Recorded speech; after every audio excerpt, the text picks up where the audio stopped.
Test, test, test. Alright, that's the end of the city driving. So we still have time. Let's see how long it takes to get to the beach. It's on the opposite side of Auckland, but it's still early afternoon.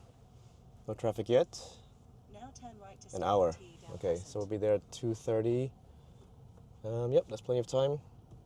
Start self-driving. Pull out of here. Hesitant, because you can't see down there. Now turn left onto Beach Road.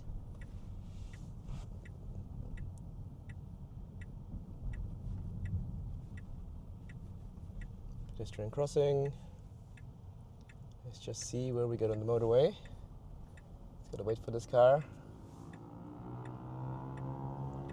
Right, it's our turn.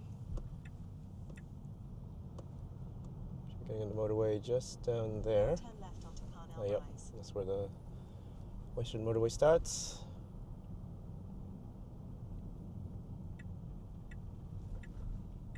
Yep, should be in this lane. Now turn right onto Stanley Street. Oh, okay. That was quite indecisive. Now we're in the middle of two lanes.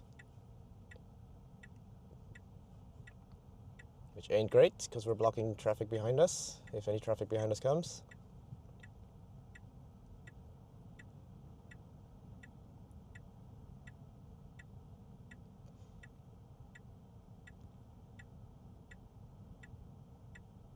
But that was a real quick whip to the right. And now we're blocking this blue car. He has to go around us.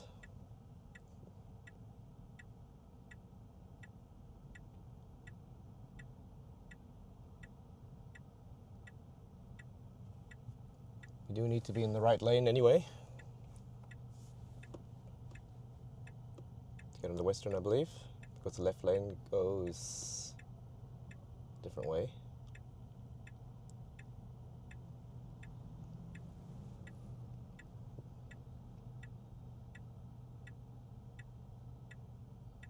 So yeah, the car's in a really awkward position right now, as you can see here. We're just pretty much blocking everything.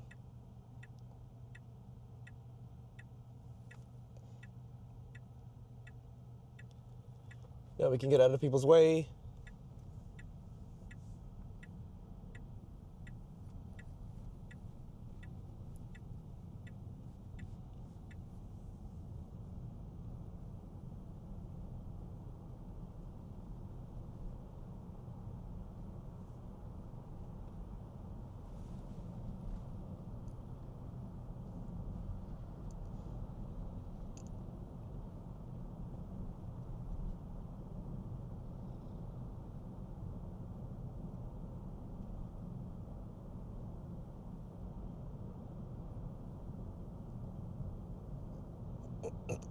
Should be getting up to 80 now.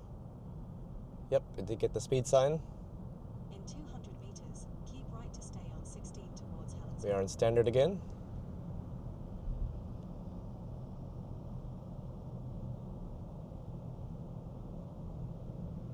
Now keep right to stay on 16.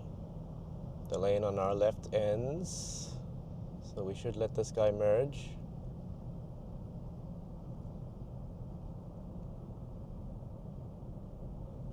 It is speeding up. He's indicating. Didn't like how it was speeding up. Feels like it was trying to cut him off.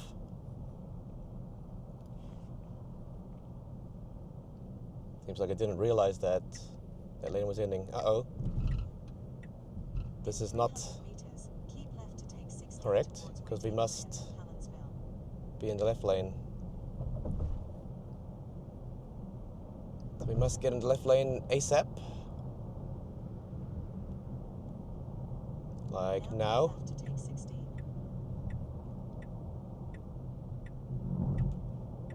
Oh, okay. That was pretty bad.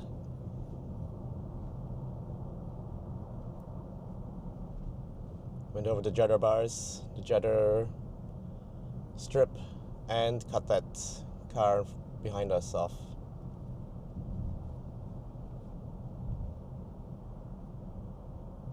So not a very good job there.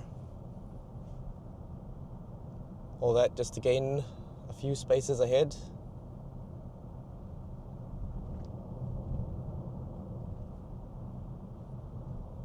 And almost got stuck heading north instead of west.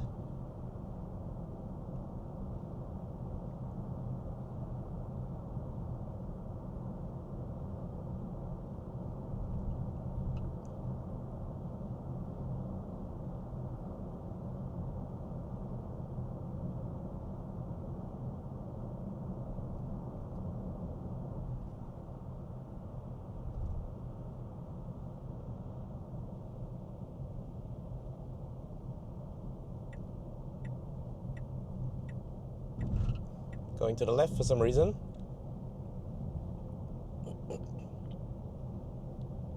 I would have thought they wanted to overtake on the right.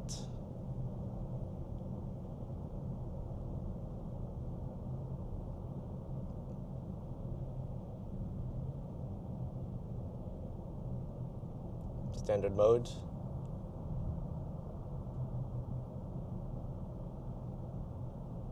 It's 80k zone. I'm doing less than the speed limit. Take exit 8 on the left onto 11 towards Great North Road. Actually, it does want to exit here. Okay, so that's why it's getting into the left lane. Because it wants to exit in 2Ks. Take that way out west. Okay, fair enough. Can I change it back to close up?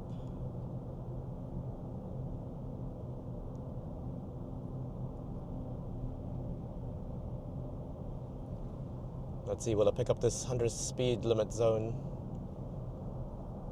Electronic signs were hard for V13 to pick up. And yes, it does pick it up.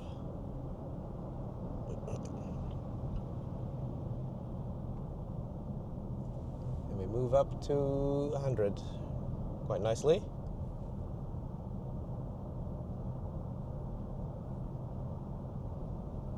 Got a merge coming up.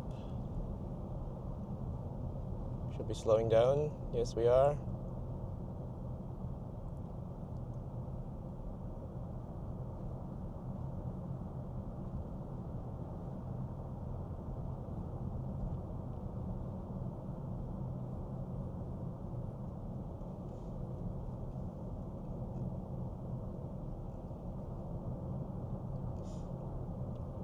So let's exit here.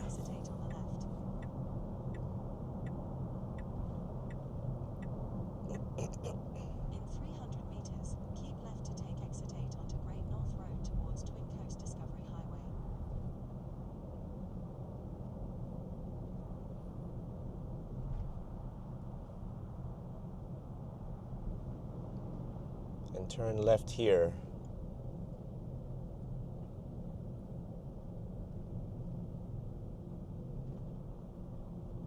Now keep left to take exit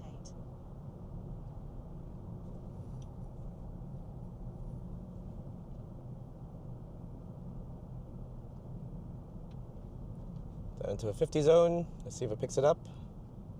Yep.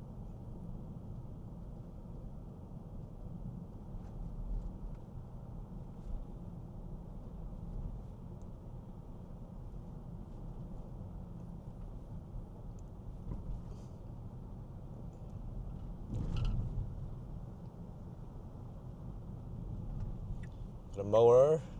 Okay, nice job avoiding the mower. The mower was sticking out quite a bit, and the car in front was hiding it. As soon as it was revealed that it was sticking out a bit, the car moved to the right.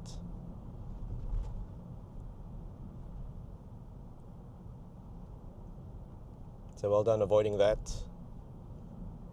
bit of the mower that was sticking out.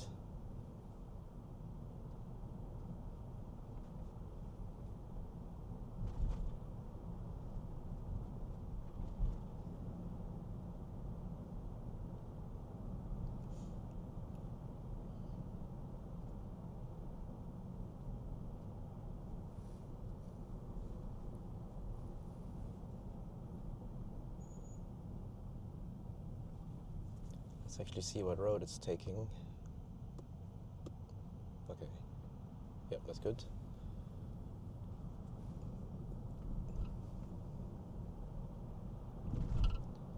So about 50 minutes from the city to Piha.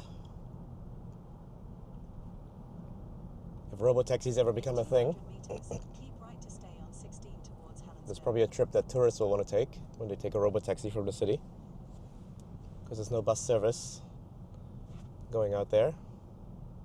Well, none that I know of. I think you can book tours, but Now keep right to stay on 16. they're going to be quite expensive.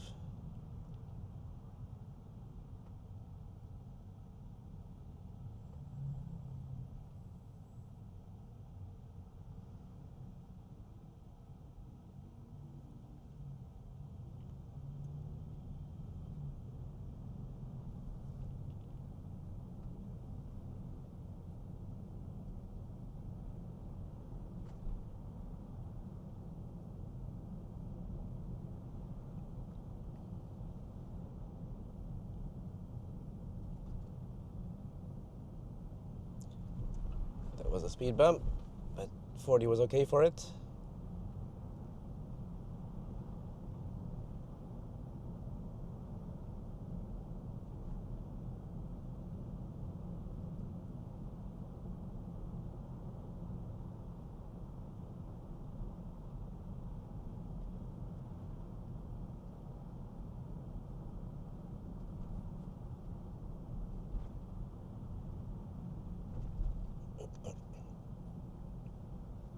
Do feel like we're driving quite close to this car. Very close now. 1/1000. About 1 second or 1.5 seconds away. 1/1000. Yeah, 1 second away. Road code states that we should be 2 seconds away from the car in front. So we're really pushing this car right now.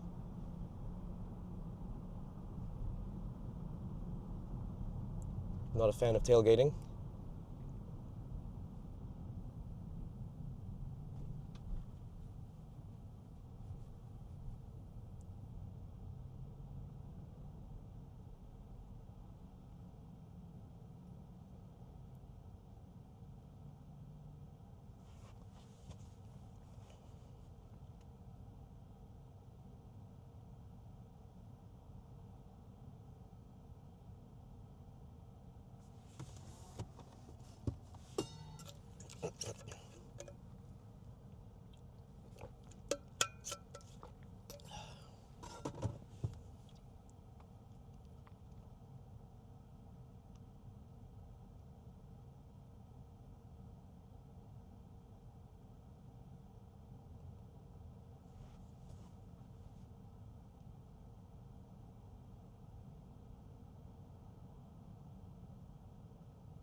Oh shit.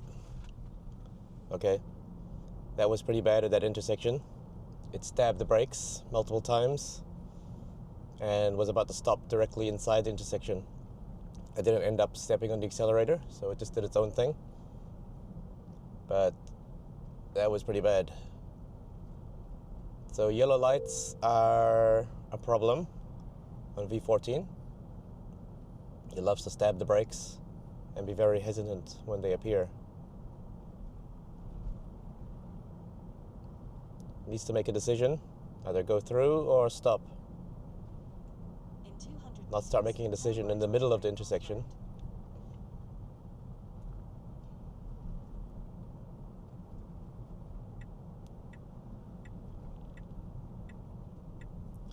See, that snapped my neck a little bit.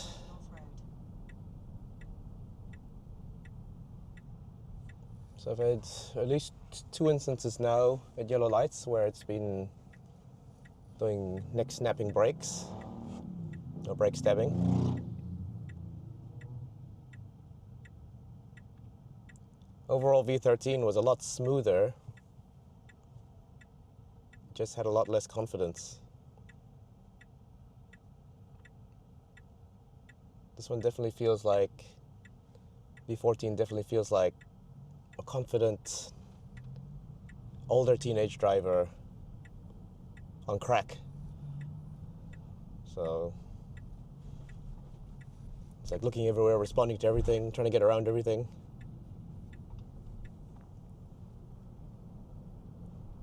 Doesn't know what to do when the yellow light comes up.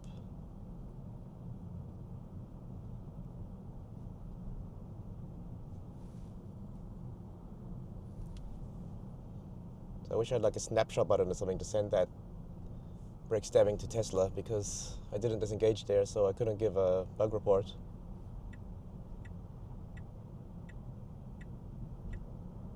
We're heading to the left lane. I think we got a left turn coming up, apparently. Yes. There's a speed camera somewhere here, so I'll put it on chill. I would like if it automatically reduced the speed to exactly the speed limit when we enter a speed camera zone, instead of having me to adjust it all the time. Here's the speed camera, doing 46, modulated by the traffic in front of us. Get back up to standard. In 200 meters, turn left onto West Coast Road.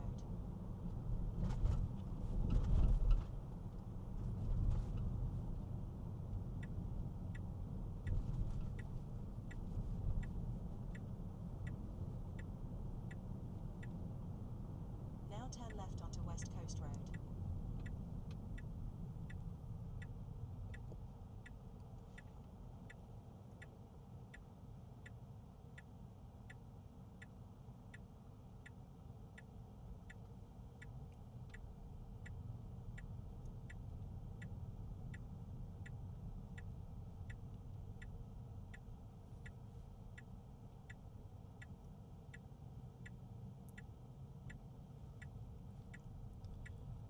Alright, we should be able to shoot right through.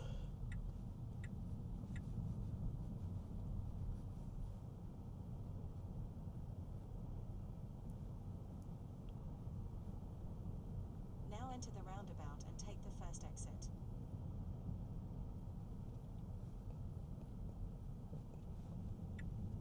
Indicates out. Great. Been finding that it sometimes does not indicate out of roundabouts.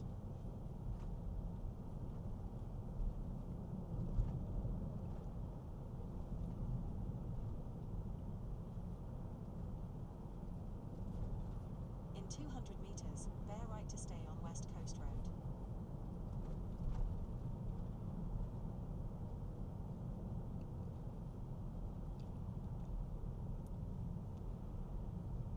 Now bear right to stay on West Coast Road.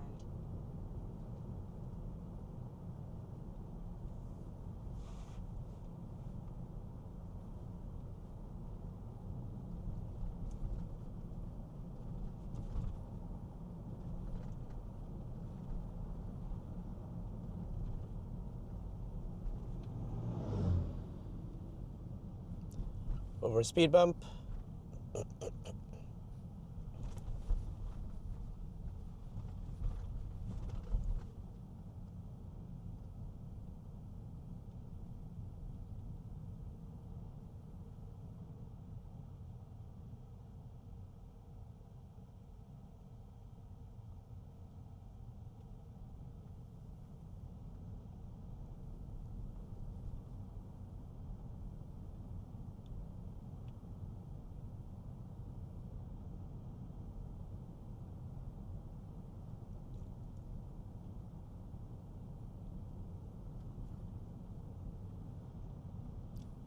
Another speed bump. Modulated by the cars in front of us, of course.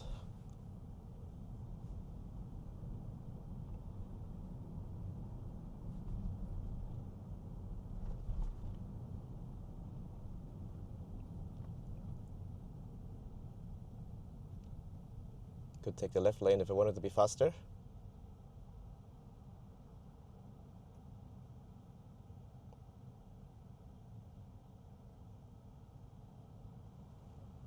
Guy crossing up there.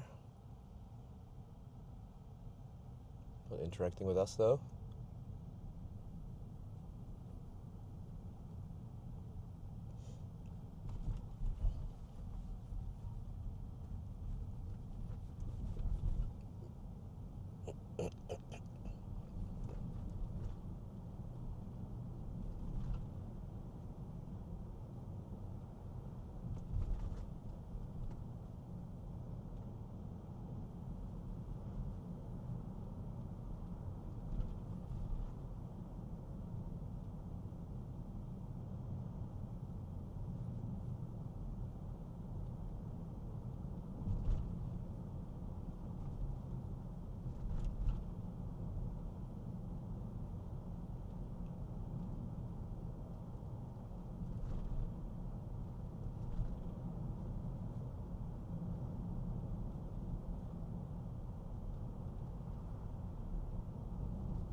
Speed camera area again.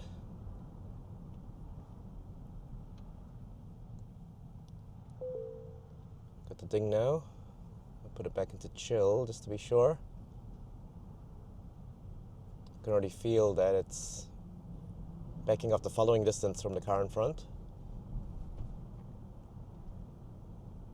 Again, I like this following distance of chill with the speed control of standard, at least in 50 and 80 and 100 zones.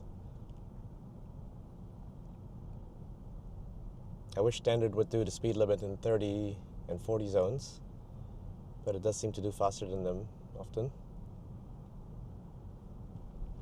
Okay, past the speed camera, back into standard. Following distance is closing.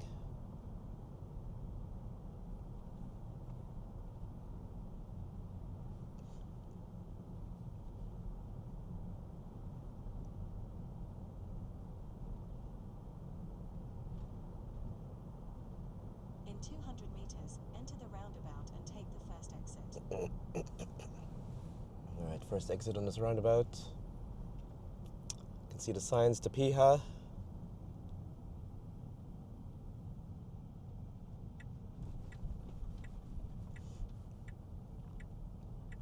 Now enter the roundabout and take the first exit. Let's be careful here. This guy is turning into our path. And it does see it this time. Did seem like it saw that guy's indicator. So maybe we got lucky that time. Or maybe it was just like because that guy was in the the lane that crosses our path.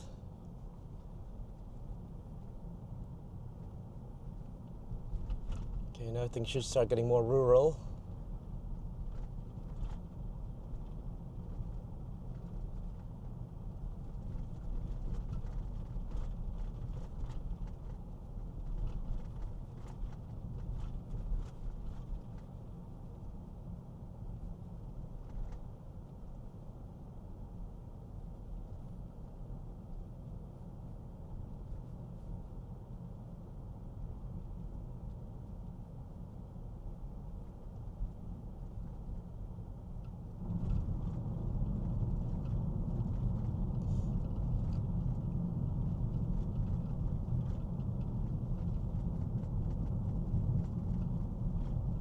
Slow down for the speed bump.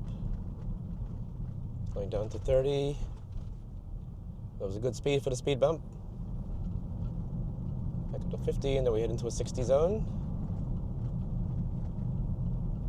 Showing a school zone at the moment, but I don't know where the school is here. Okay, up to 60. Caught the 60 sign, good.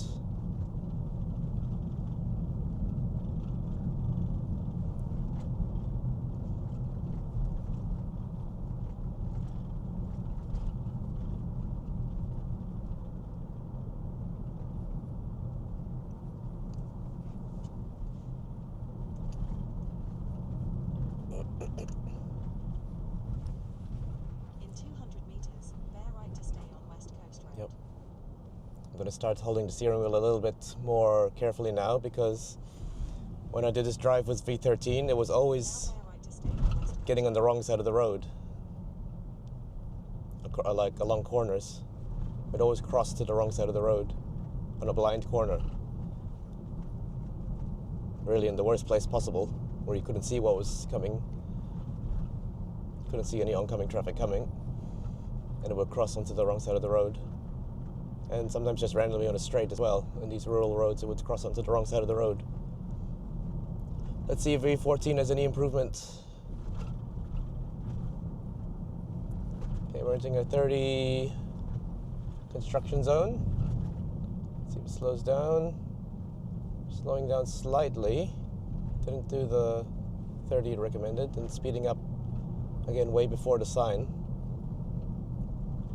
So if there were potholes in that road, we would have just ran them over at full speed.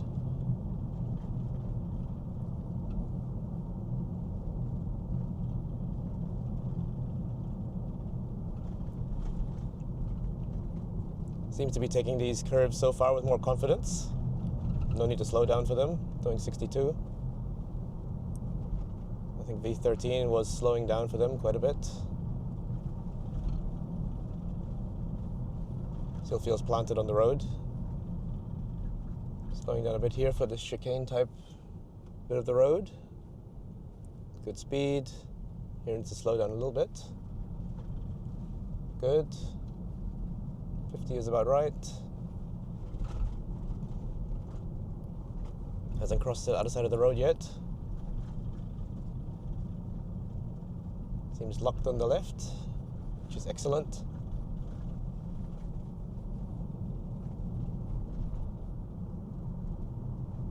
Tire marks, didn't go crazy for tire marks there.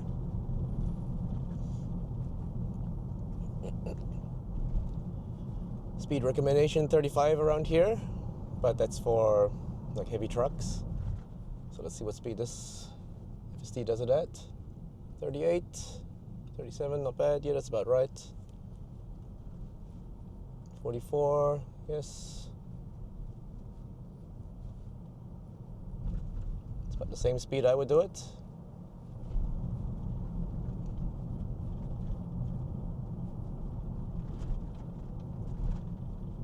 Another curve, recommendation 35. This one looks like it could be taken a little bit faster. 50 about, 48.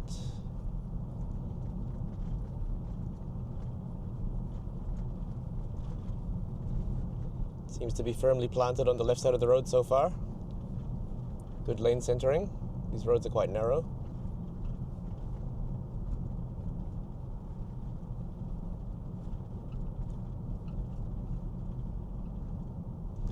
Straight into a pothole. 35 recommendation again.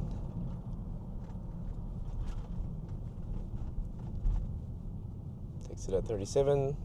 That was about right for that one. 46.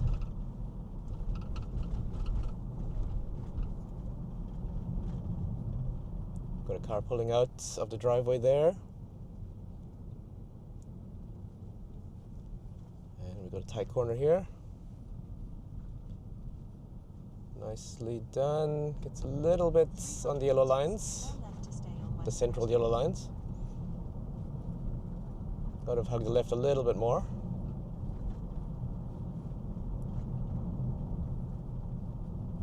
All right, here we need to make a tight left turn. Now turn left to stay on West Coast Road. On a hill. So, let's give way, check. We're clear. Went into the other side of the road a little bit there during that turn.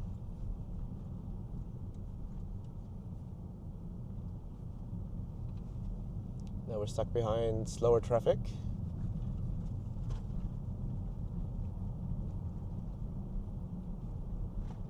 Coming to 25, which is a tight turn. Usually 25 is something you'd actually pay attention to.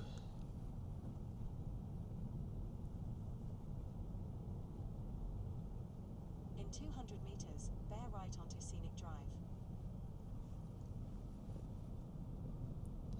Then we've got an intersection coming up and we need to bear right. Hug the left, hug the left. Yeah, it's getting a little bit close to the center line. Now bear right onto Scenic Drive.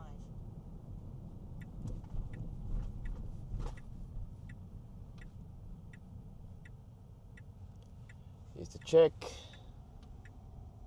We are clear.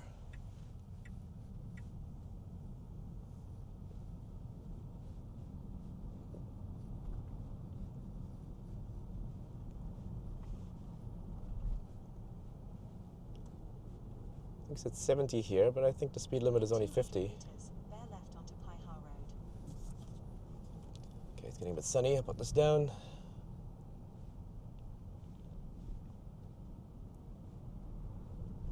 Okay, here we go. We've got a bear left. Now bear left onto Piha Road. Good indication there. Perfect job. Now, is it 70 here?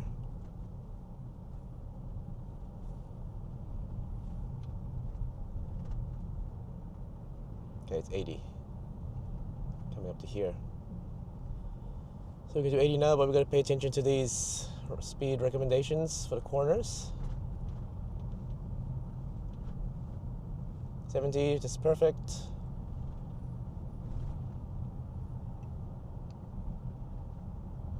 There's a branch in the road. Oh, okay. It disengaged itself. Just slapped a tree that was hanging down on our side of the road. It didn't seem, well, I braked a little bit for it, but it didn't want to avoid it. So if you rewatch that footage, you'll see the tree hanging down. So that was quite interesting. I did not step on the brakes there. I did not move the wheel. It disengaged itself. I want to see what it looked like on the camera there, so I'm going to save a clip.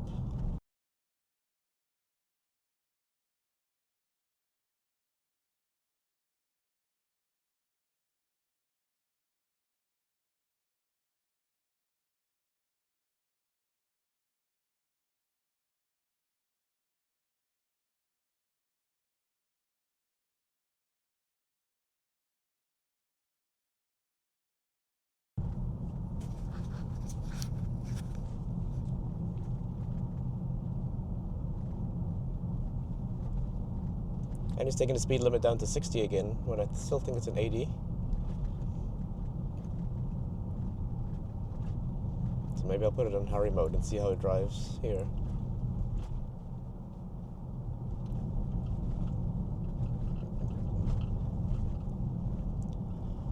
So it did miss that branch hanging off onto the road. It really should have gone to the other lane and overtook it, rather than just slapping into it at nearly full speed. Well, it did brake a little bit. Okay, so now it shows the speed limit is 60, but it's doing 80 in hurry. But I'm pretty sure the speed limit is actually 80.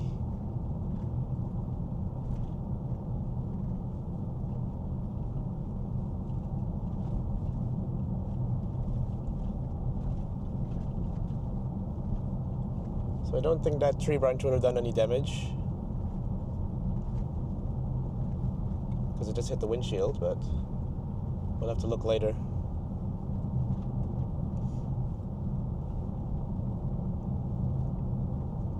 Oh, now it's doing 90. Okay, I think I'm going back to standard mode.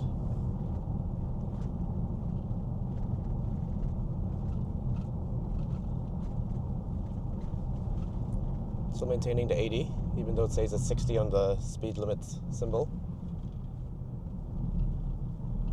Slow vehicle bay here. It should not go in there unless there was cars behind us.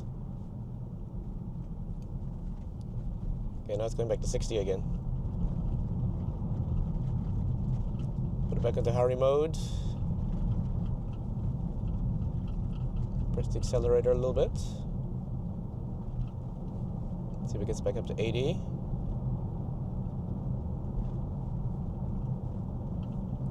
Now it's really going for it.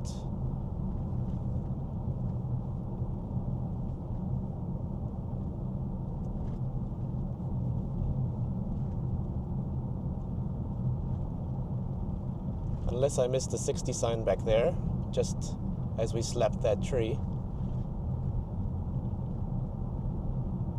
I'm pretty sure the limit still remains at 80. I do wish there were more speed limit signs, so you could know for sure. Okay, there's a 60 sign here, so maybe it is 60.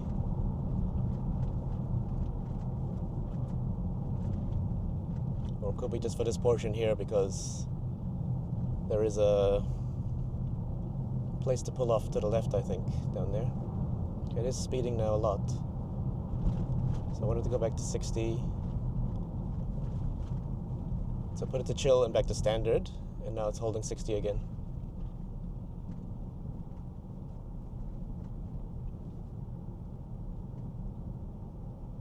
So maybe I did miss a 60 sign during that tree slapping event.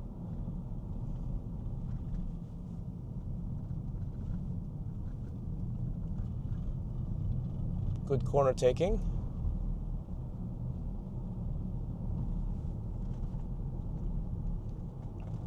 So it seems like if the car is not doing the speed limit, if it's speeding, you can switch it to another mode and then back again. And then it will maintain the speed limit.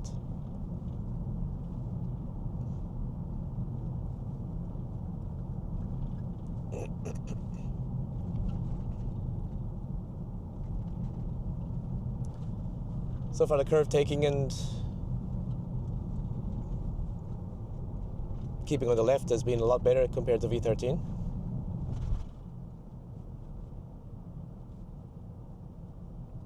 The only major incident so far was the tree slapping.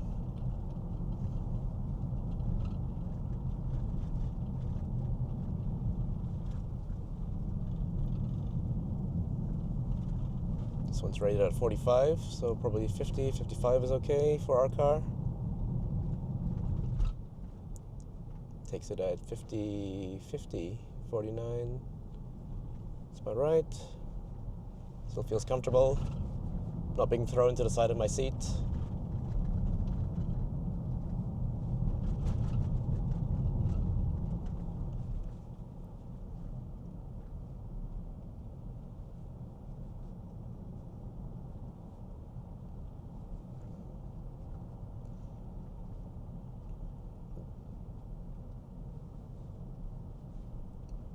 The branches hanging down on this road can be quite common because you see all the bush around us. So Tesla really needs to train better on that type of scenario. I mean, what if it was a heavier branch? Could have smashed the windshield. But luckily there was just a thin branch, mainly foliage.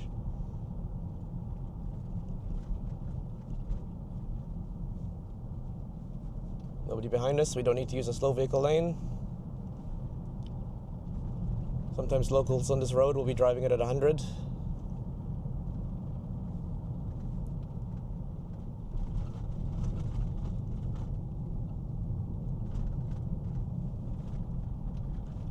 But that's why there's often accidents here. Okay, put us up, there's no sun in our eyes. Get a better view of the road.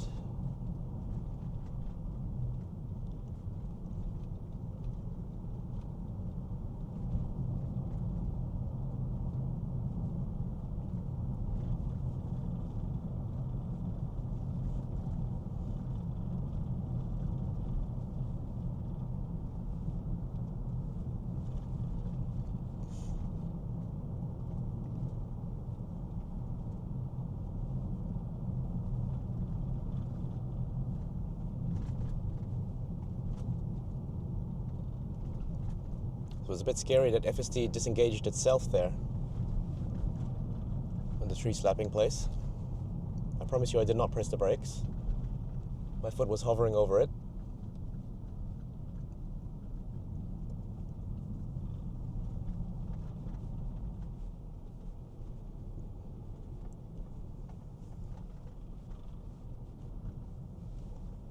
I'll have to review the footage though. Maybe I did jerk the steering wheel or something.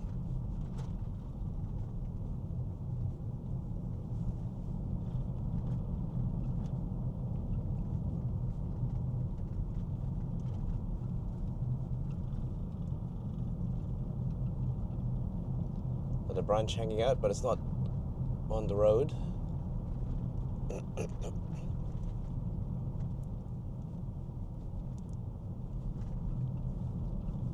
Trees can fall down here quite easily on a windy day after a storm.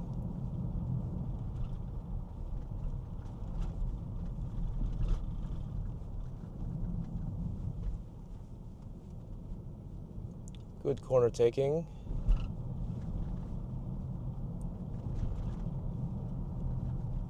Feels like how I would drive this road.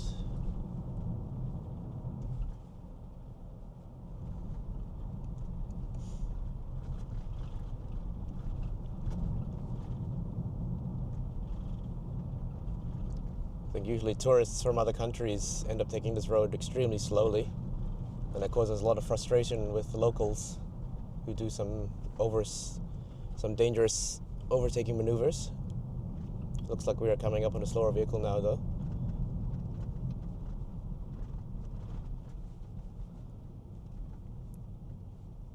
FSD should not overtake unless we get a really good spot or they pull off into a slow vehicle bay.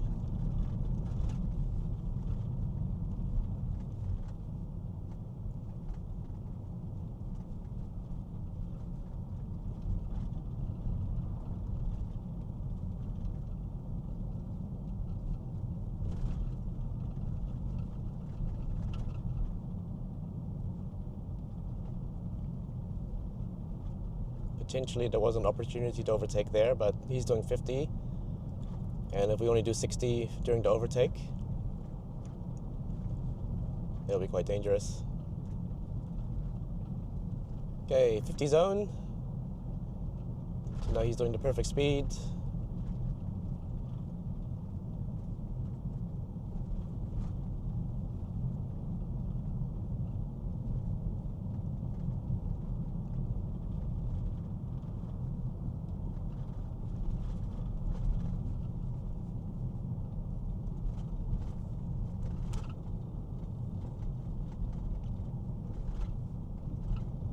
Six minutes away from Piha.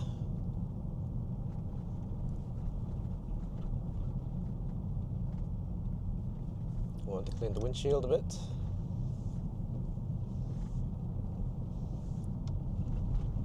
I haven't seen it do the robotaxi wipe yet. Apparently that's in V14, I think.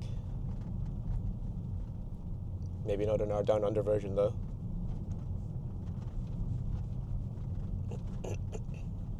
Okay, 25 speed recommendation. This is a tight corner.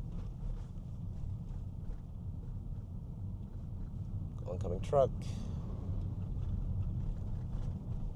Some more 25 corners.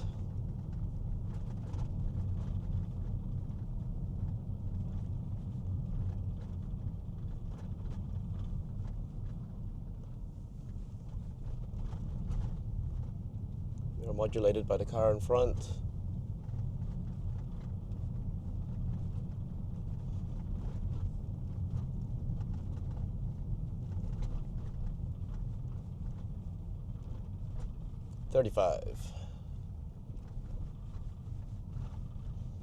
This one's got a bit of a camber.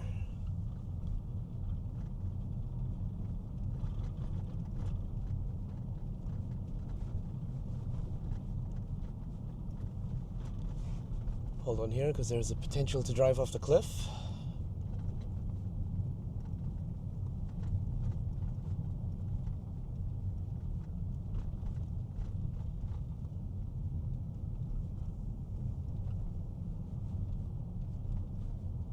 For example, if we went straight through, we'd fall off a cliff into someone's house right now, probably.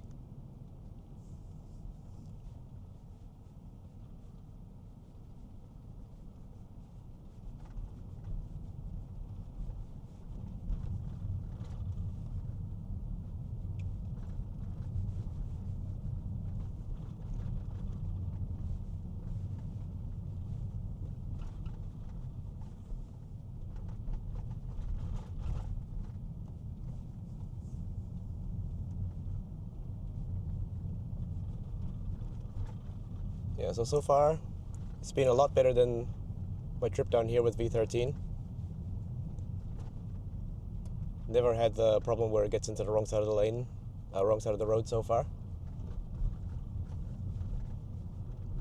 Much more confident around the corners, taking them at a speed that I would take them.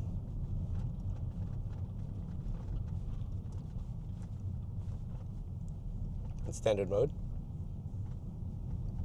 I never race around the corners, I just do the speed limit. Meters, turn left onto Seaview Road. Which does seem to be faster than a lot of the traffic that takes these roads, apart from the locals who live here. But I've driven these roads many times before, so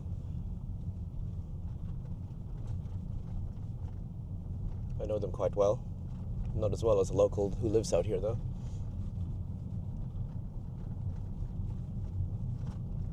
Now turn left onto Seaview Road. Okay, let's see if it does this left turn, which is kind of tight. Oh, not yet. Not this one I'm talking about. But it did take that turn well.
In 200 meters, turn left onto Beach Valley Road.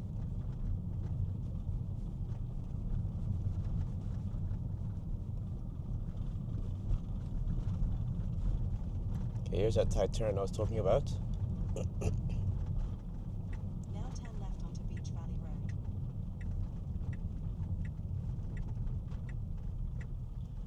Very sharp left. Turn your wheel hard. Harder. Good.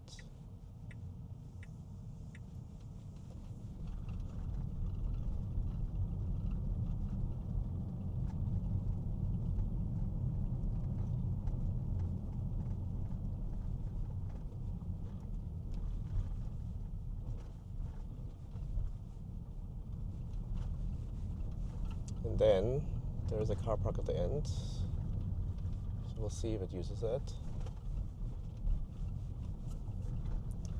If there is space, should be on a weekday like today. 200 meters, your destination will be on the right.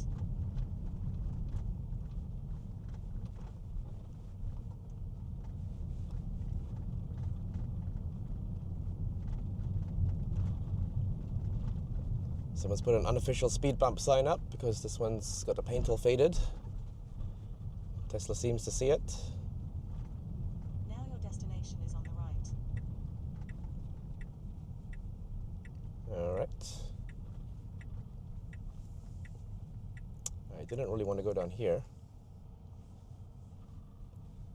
But okay.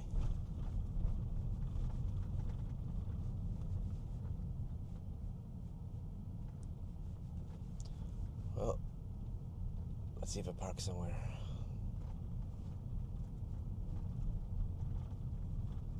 Now turn right onto Marine Parade South. Okay, there is a parking lot here.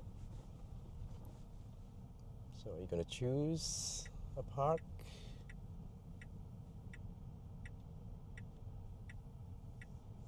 That's not a park.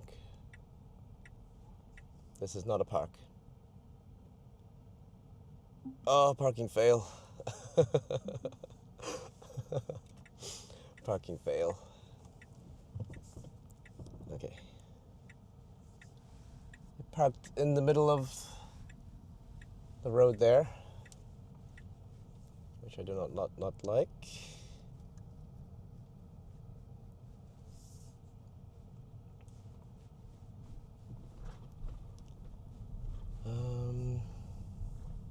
Right, let's quickly pull off here because I want to go to the bathroom before we continue.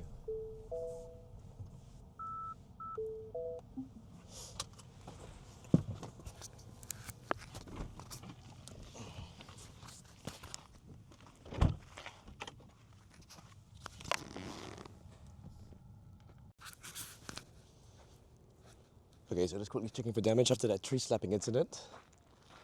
Let's see. Nothing visible. No windscreen cracks, no marks even, so it was a light slap. Yeah, no damage. All good. Fortunately. During traffic time, so. Okay, wait, I didn't select the... Okay, yeah, it did. Alright, is it gonna pull off? Nope, because it thinks that this grass here is too dangerous. So I'll give it a tap. And it goes.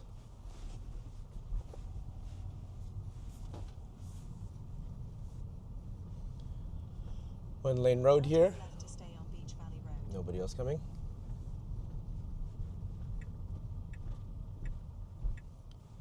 Turning left here.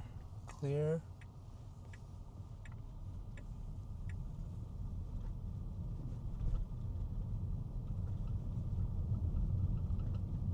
Speed bump, speed bump, speed bump. Nope, did not care about the speed bump. Didn't slow down for that speed bump. Very uncomfortable.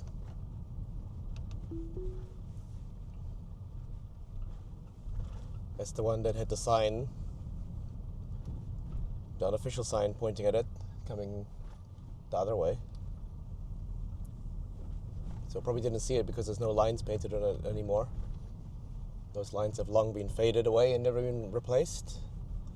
In 200 meters, turn left onto Seaview Road. So the cameras can't pick up a speed bump without some sort of lines on them.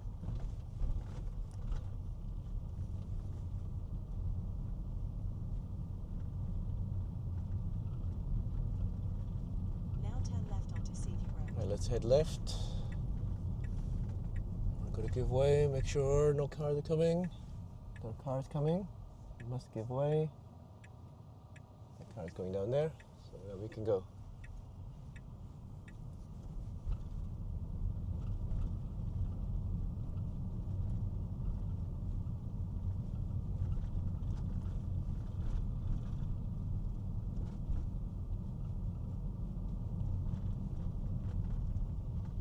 The speed bump it sees because of the lines on them.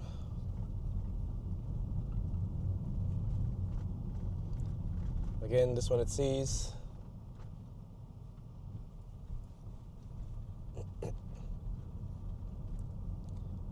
Let's see if there are any more unmarked speed bumps that it doesn't see.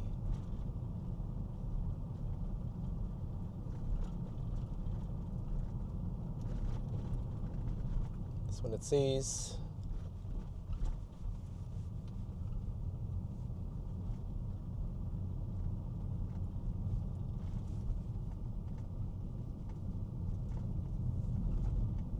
Taking that corner a bit fast.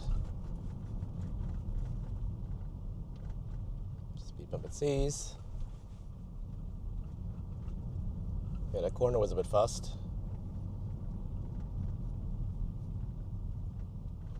Speed bump it sees.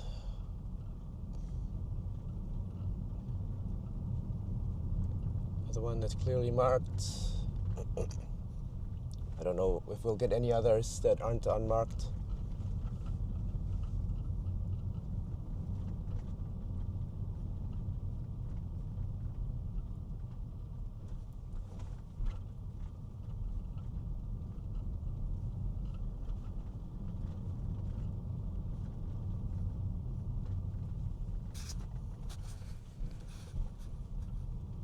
So how is it going to determine potholes if it can't see an unmarked speed bump? I think right now it's not using the front camera though. So that front camera might give some much better view of the road surface.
Okay, so there's a car park at the end.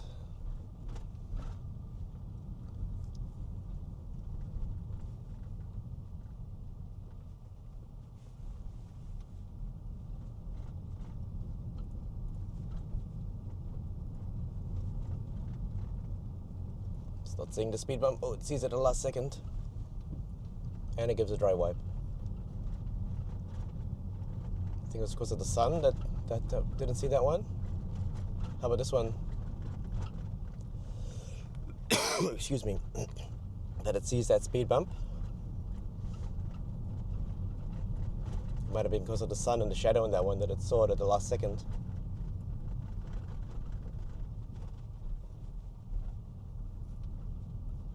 In 200 meters, your destination will be on the left. The speed bumps still aren't perfect. I think it's 95% of them. But you only need to take one at full speed to damage your suspension. Now your destination. Not slowing down? Okay, slowing down. And it passed the entrance. Well, it's gonna park here. Fair enough. I did put car parking, but street parking is fine, I guess. All right. An hour and 40 to get back home. See how it gets out of here. Will it go in the outway? Stay on North Piha Road. Yes, it will. There's no other cars coming. So this is fine for now, but if it was a busy time, lots of potholes here that is just running straight over. And now it's going to go out the in-way.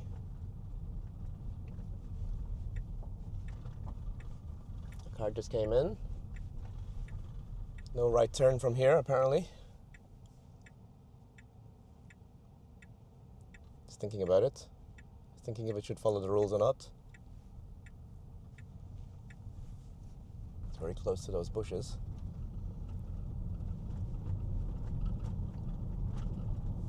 So V13 did the same thing. It went in the out way and out the in way.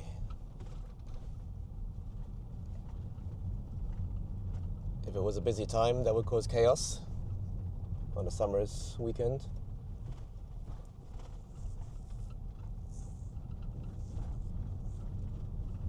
But at this time of day, in the winter, we're okay.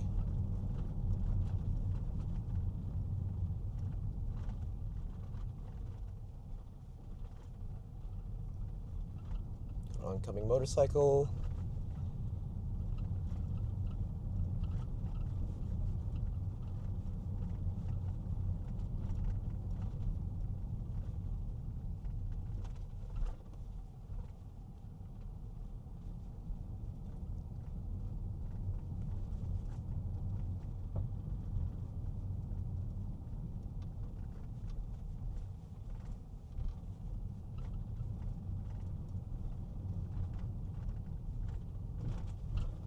So far so good with the speed bumps coming back. It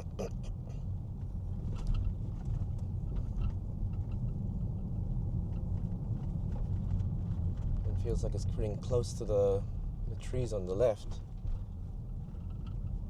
If it touches those, it could get a scratch.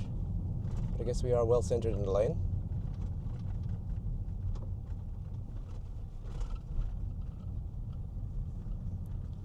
Take this corner with a bit of caution, please.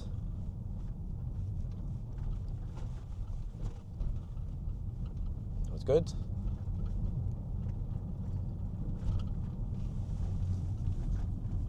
Got some bouquet goes there.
Excuse me.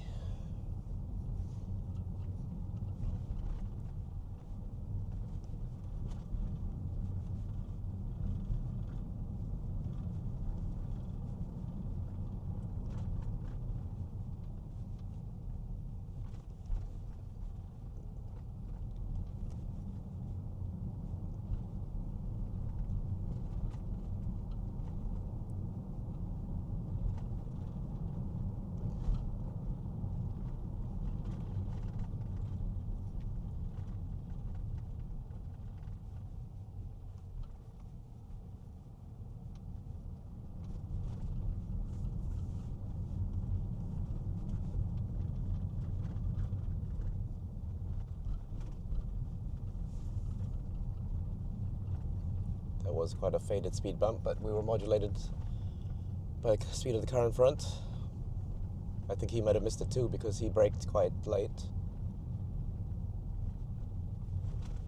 Okay, we're going straight up here, back out of Piha.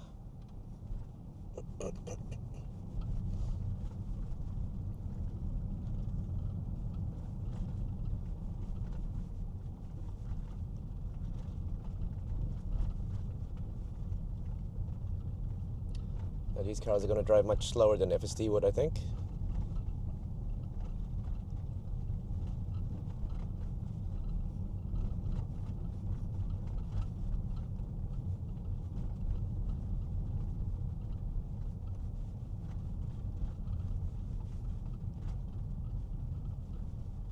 I hope FSD doesn't try to do an overtake, because there are not many safe places to do an overtake on these roads.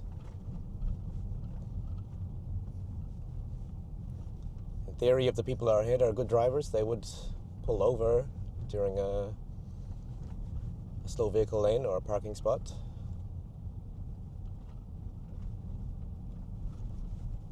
But people who do that seem to be quite rare.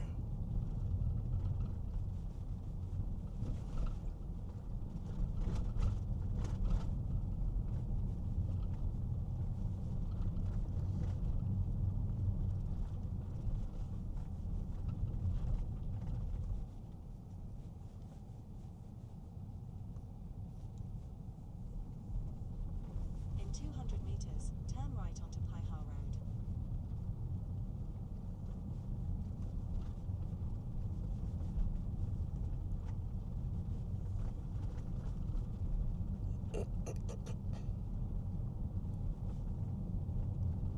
Now turn right onto Piha Road.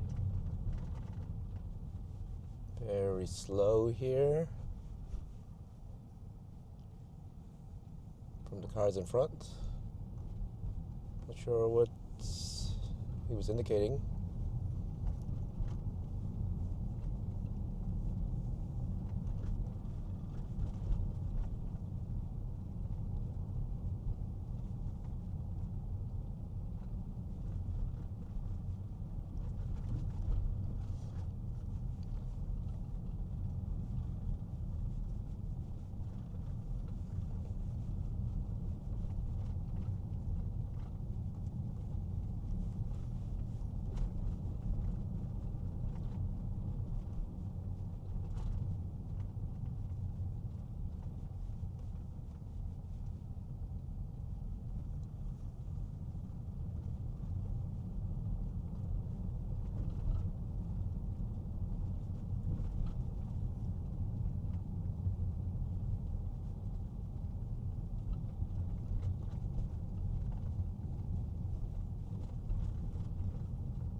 Okay.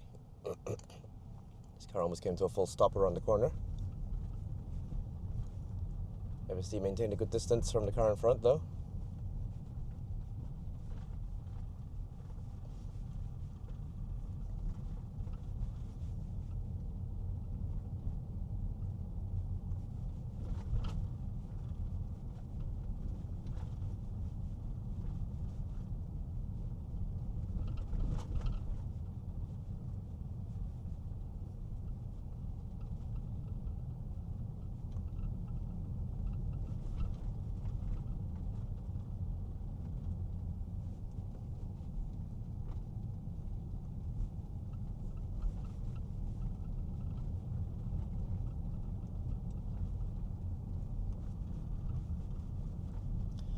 So yeah, so far no incidents with it driving on the wrong side of the road like it did last time. So that definitely seems to be fixed. Now I don't know if it was actually fixed in V13 later or not, because it seems like Tesla was changing the neural network weights on the model over time. As the behavior of the car did change a little bit over time, but they just never changed the version number of the software. or any version number at all. It just silently downloaded stuff in the background overnight. And then the next day, the behavior was slightly different. Or perhaps it was placebo, but I do think they were tweaking the model a little bit without telling us. I really think they should have put out version numbers when they change the model, so we know if something's changed, so we can be aware that behavior might be a little bit different.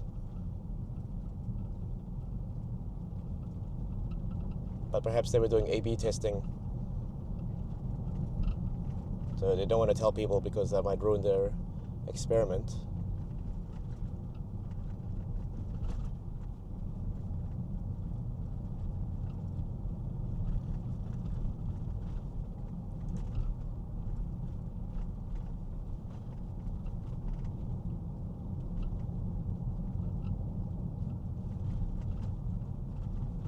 Yeah, my network statistics at home, I could see that it's just downloading several gigabytes of data some days.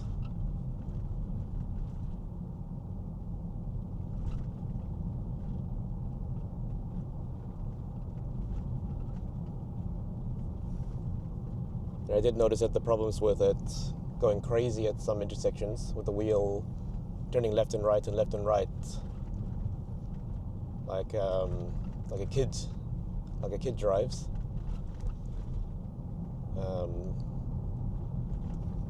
That seemed to resolve itself over time.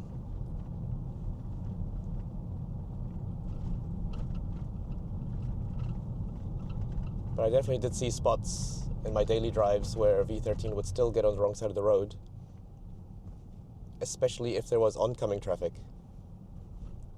If there was oncoming traffic, sometimes it would veer straight into that oncoming traffic after a turn or something,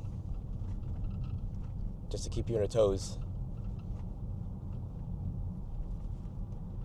So it was really like it was trying to kill you in those scenarios, because you just turn around a corner or turn into another street, and then there's an oncoming car, and it would rip the steering wheel to the right to try and create a nose-on. So far, I've not experienced that with V14, so hopefully we're good.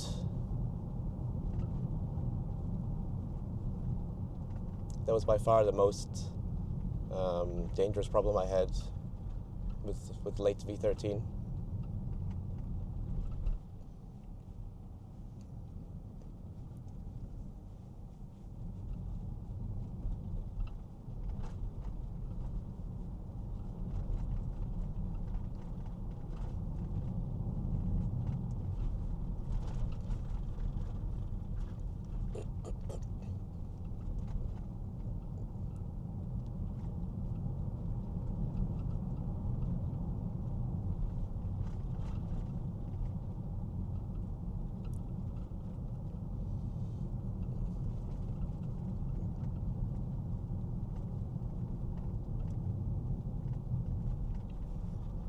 I have been hearing that a lot of people have had trouble with V14 on the open road, on the open rural roads, because they would try to overtake in an unsafe way.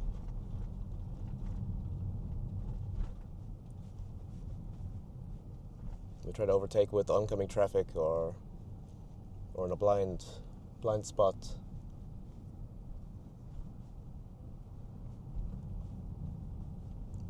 So far, it doesn't seem like V14 wants to overtake on these roads, because you don't really get a chance for at least 100 meters of clear to overtake. And even if you did, I think it would be too dangerous.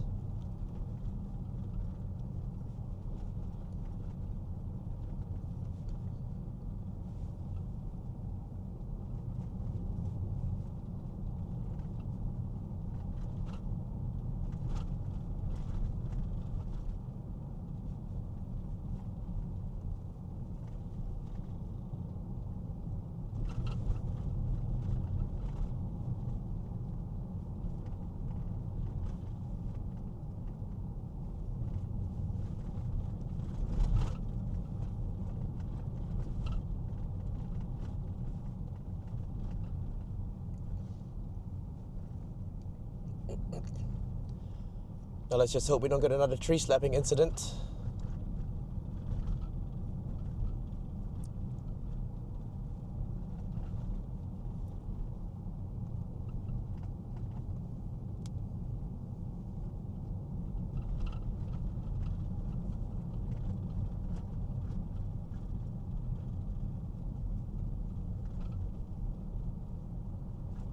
So far, this is a major improvement.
Okay, we're in 80 now.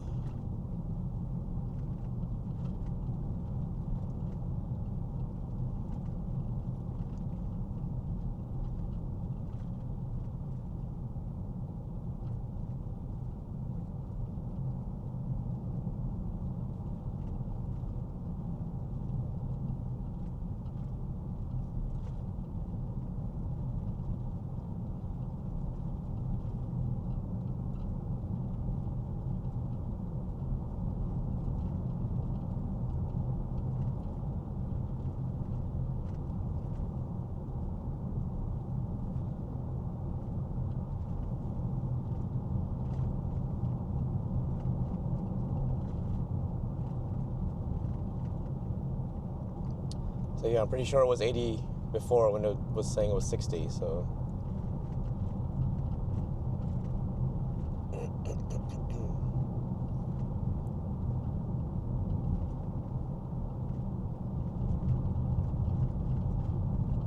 Is it our tree? No.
So far been a very relaxing drive back, following behind a slightly slower car.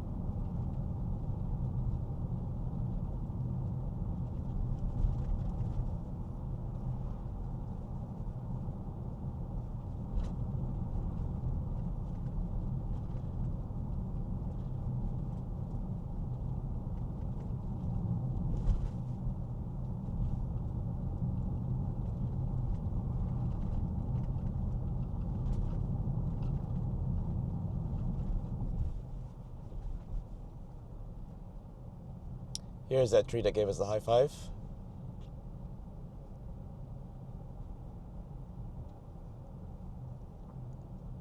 So yeah, all that road after the tree slapping was 80, and then for some reason the speed had got down to 60. 300 meters, bear right onto scenic drive, then bear right to stay. But now we go down to 60 for us.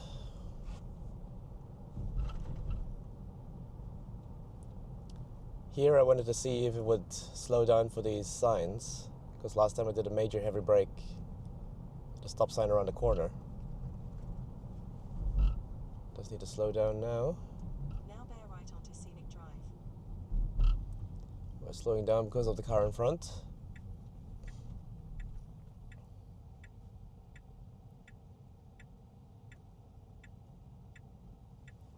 We have a stop, and we must check there. And we didn't do a full stop. Now bear right to stay on scenic drive. Not sure why. And we're still indicating right for some reason. Okay, now it stopped.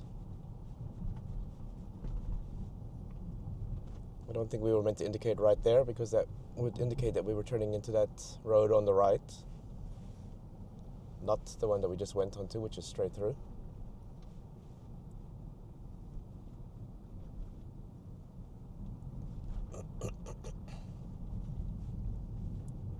So last time V13 at that intersection failed to slow down. There's multiple signs saying slow down now, and then there's judder bars telling you to slow down before that stop sign, because just after the corner the stop sign appears.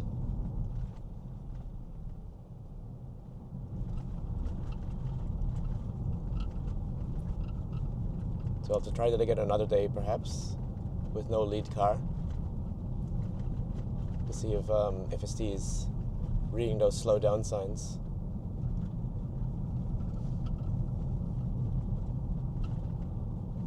Coming into roadworks, but there's no... Okay, the red signal is turned off. There's one guy working here, no stop-go guy. And no speed signs. Okay, here comes a wide vehicle. We don't make any changes for him, it seems. Not that we needed to.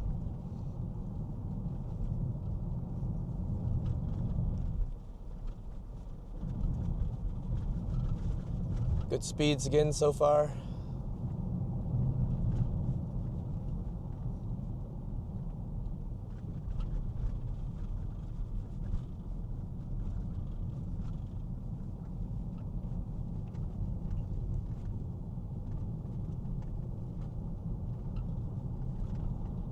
Quite happy with the speed it's taking these curves at.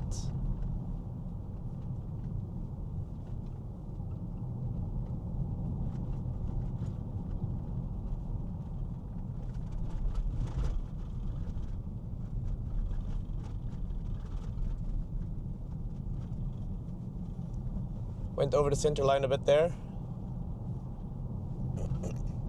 Could have hugged the corner a bit more tightly. But there were no cars coming, so maybe he took that into account.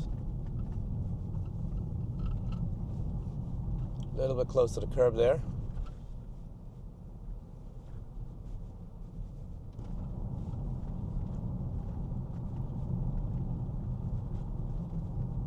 was dirt and ditches on the curb, so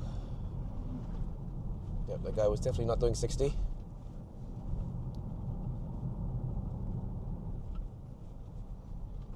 Let's go down for the 35, 46, that's about right.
So I think FSD's main problems now are just edge cases, like a tree slapping, reading indicators, doesn't seem to read indicators at all, and map data. If they had much better map data, then the problems with the city drive would mostly be solved. Things like getting into the wrong lane. I mean, I don't think you can ever solve that unless you have good map data, because the Auckland roads don't give enough information to tell you what lane to be in until the very end. So if Tesla can just update our map data, I think a lot of the problems with FSD will be solved overnight. But I think what they're waiting for is to enable fleet mapping, which I think I've heard them talk about before. So basically that means that the Tesla cars on the road, the fleet of Tesla cars with their cameras, will be creating up-to-date maps by themselves. So there'll be no human intervention required, to create the maps. They just have to, like, the cameras would see the lane markings and the lanes and create their own maps from that. So if there was things like roadworks or they changed the way the lanes work, then the maps would update overnight when a single vehicle drives past them, or maybe a few vehicles drives past them, to update the map. Then maps will be up to date 100% majority of the time for most people.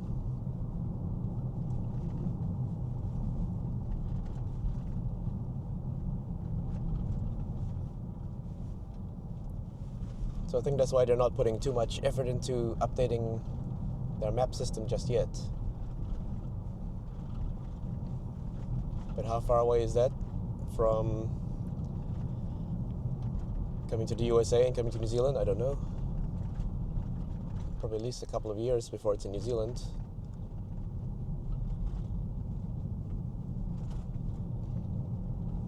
Maybe a year before it's in America.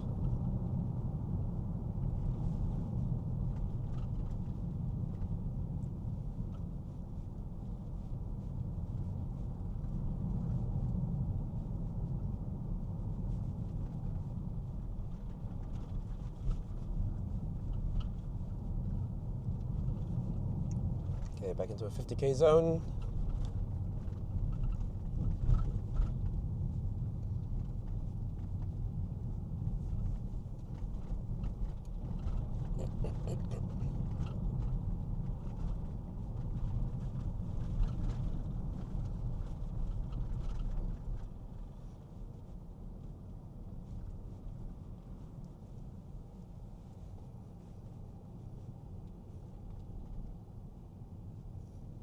Oh, and one more problem with FSD is that it can't read.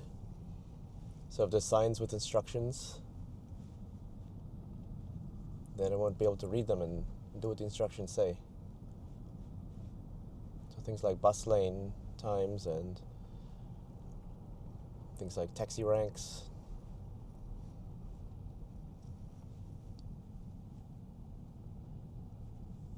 Needs to learn how to read.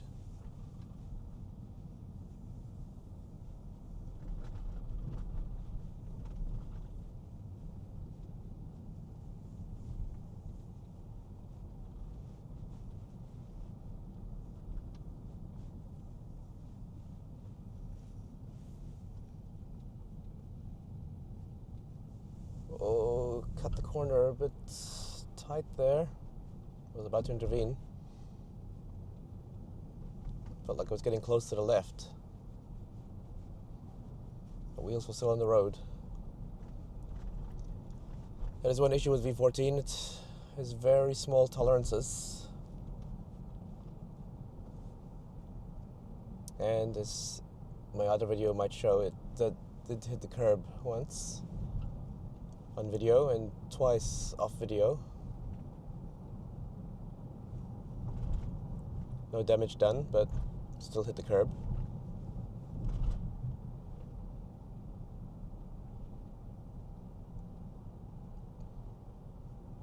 Mind you, in the same place each time, so it's not like it's hitting the curb in many places.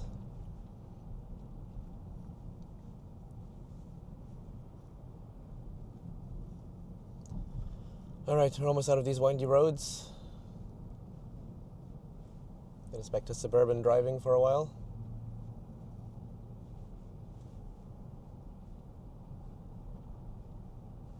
In 200 meters, enter the roundabout and take the third exit.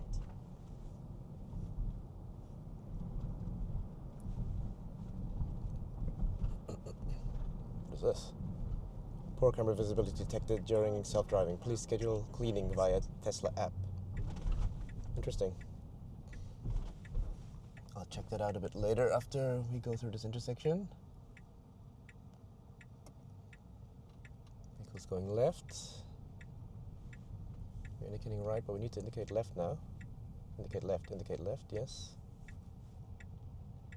You don't need to get into this lane that quick, because the other car turning left might have wanted to get in there.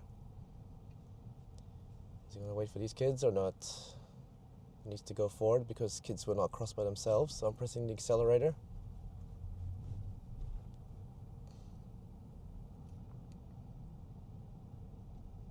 So I intervened there by pressing the accelerator because those kids were not stopping at the intersection. They were waiting for their mum. I mean, at the pedestrian crossing. So let's see, what is this? Poor camera visibility detected during self-driving. Please schedule. Okay. Doesn't look like it was that dirty.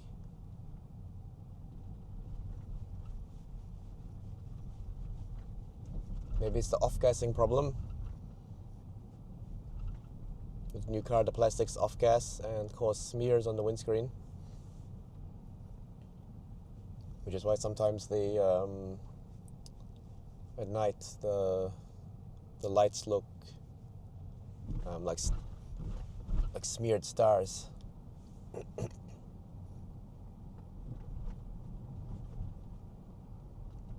Definitely looks like that on my Hardware 3 vehicle, but so far in this vehicle it's looked quite good at night. In 200 meters, bear right onto Godley Road.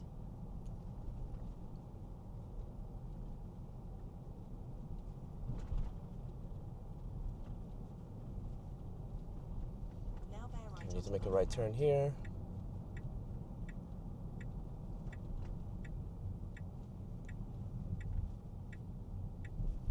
I think I made a mistake. Wrong lane and then good out.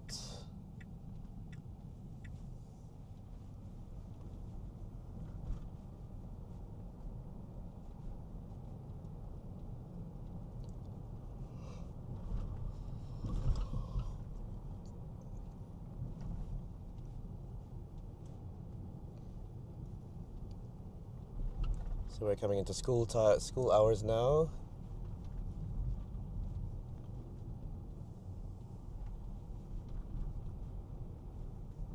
Those corners a little bit faster than I would have.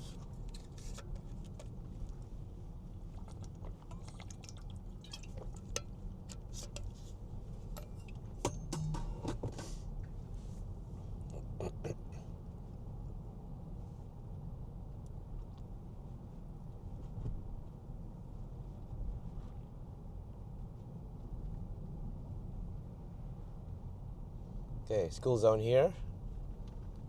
40. They picked it up. They picked up the electronic speed sign.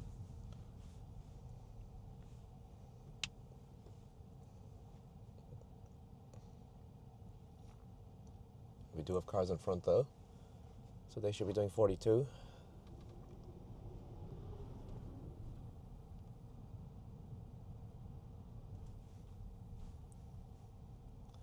There's a crossing here and the kids are going to cross.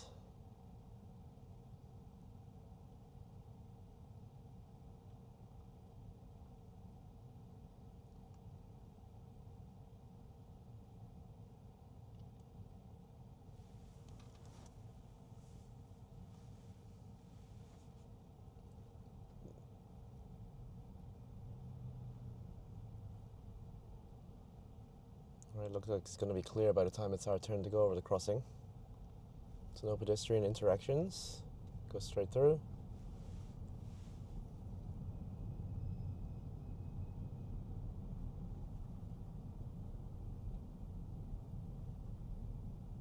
Car getting ready to pull out. You can see its wheel turning.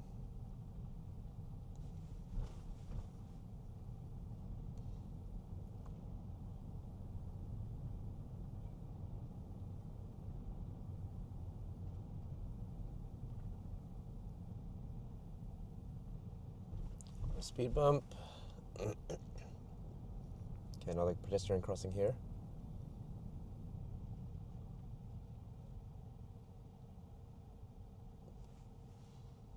Just want to hover the brake just in case.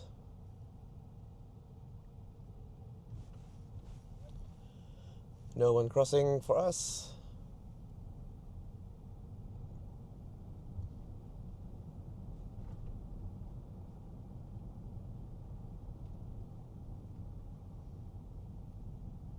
School zone ends. Let's see if it picks up the 50 sign. Yes.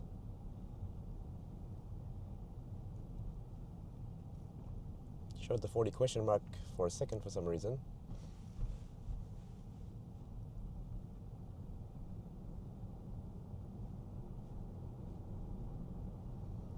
Now we can do 50, but it should exercise a little bit of caution because there's still kids walking on the side.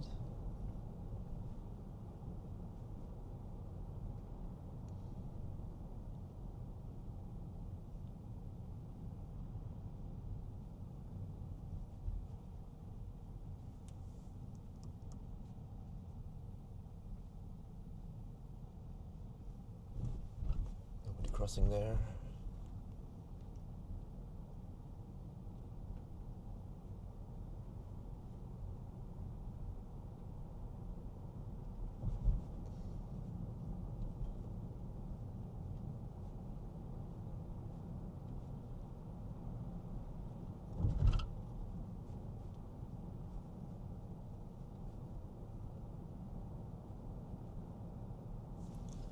Let's see what route it's going to take. Gonna get on the motorway. Okay. Very good.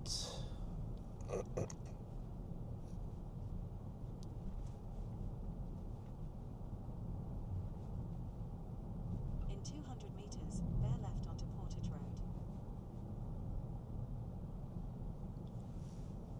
Road. So far I prefer version 14. I was seeing on the Facebook page a lot of people still prefer version 13. But version 14 seems to be a lot better for me at least.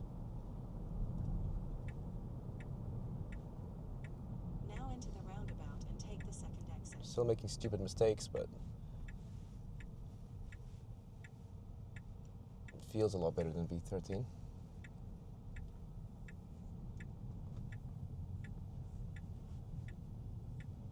Didn't indicate left though. You must indicate left out of a roundabout.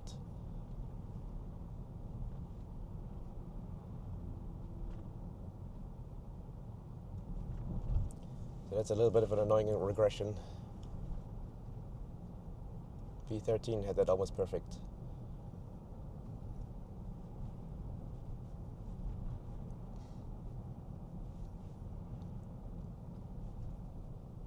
It always annoys me when people don't indicate left out of a roundabout, because then you don't know if they're exiting or not.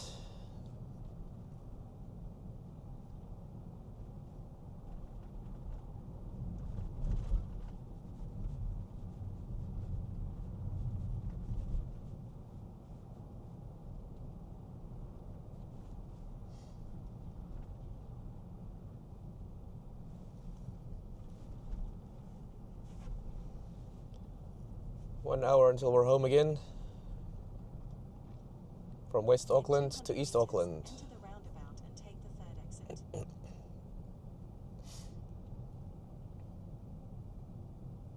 And we'll be back with 34% battery. So straight through this roundabout. I think Now any enter the lane is fine. roundabout and take the third exit.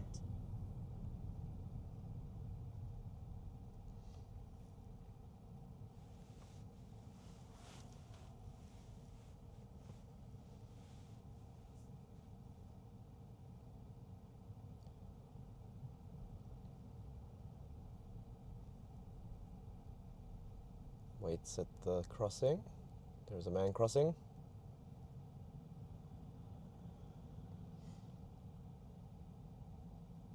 Nicely done. Now we can go forward. Should go forward now.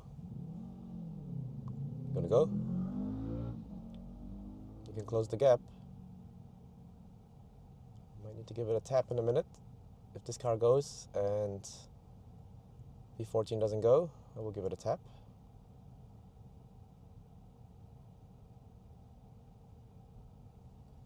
Okay. Don't know why I wanted to leave such a gap there. Got a chance to go. He's not indicating right. See, the problem is that if that car was indicating right, then FSD still would have gone.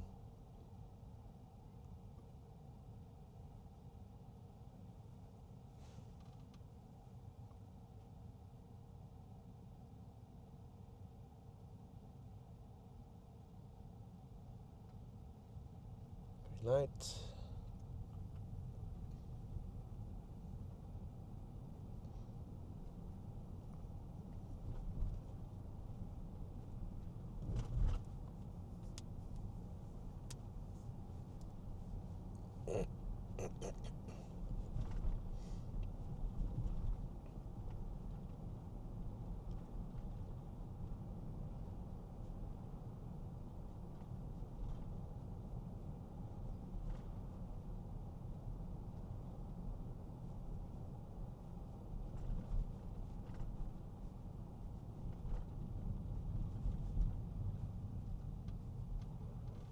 Oh, slammed on the brakes there. I'm going to give it a press because there are cars behind.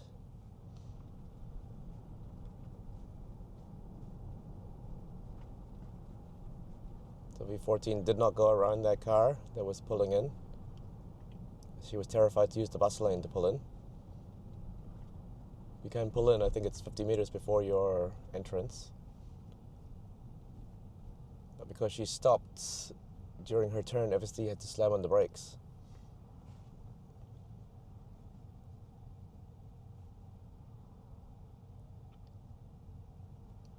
If I was driving, I would have simply gone around that vehicle straight away.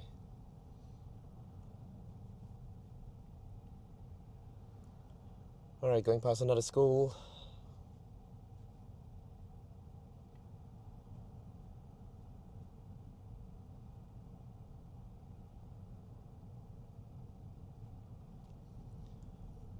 Almost 3:30, so speed zone signs should be turning off at 3:30, I think.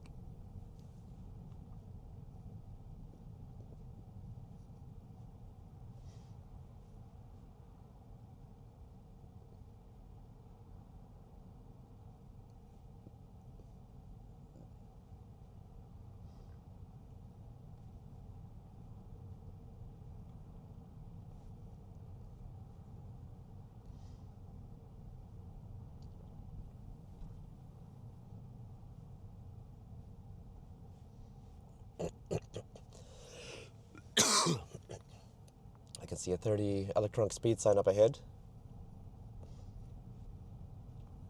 Just gonna have to read that and honor that.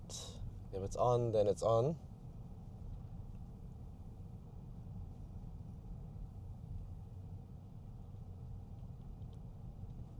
Might be turning off in a minute though. Let's see. Is he gonna catch the 30? Yep, he caught the 30 nicely.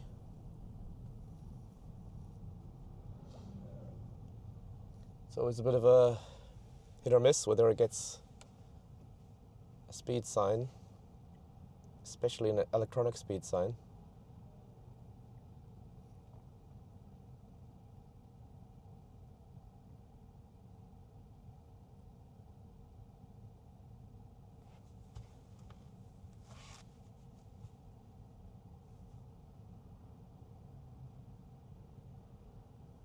Okay, we're green.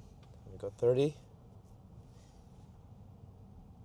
Let's see if it will do 30.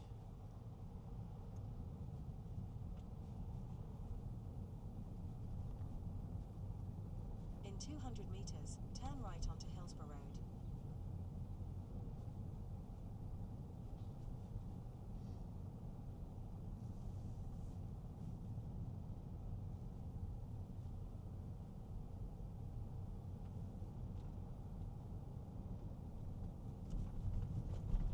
Now turn right onto Hillsborough Road.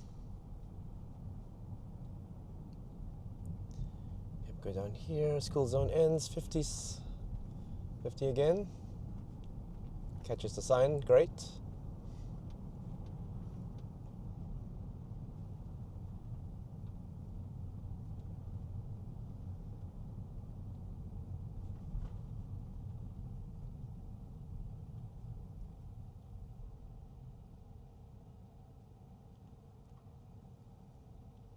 Through the roundabout, but there's a stop light just right up ahead.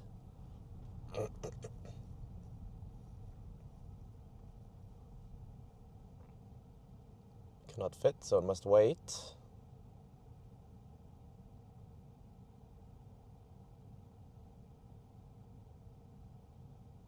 It is green, but there is a car coming across our path now. It's going.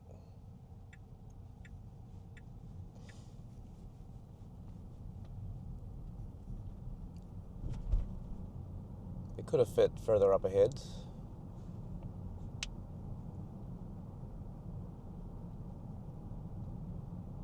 But waiting was also fine.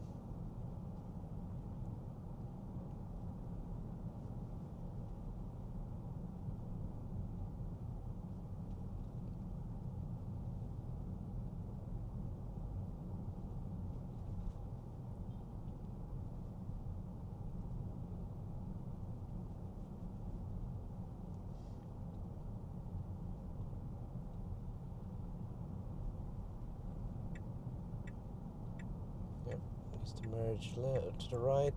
Get out of the way of these cars. Parked on the side.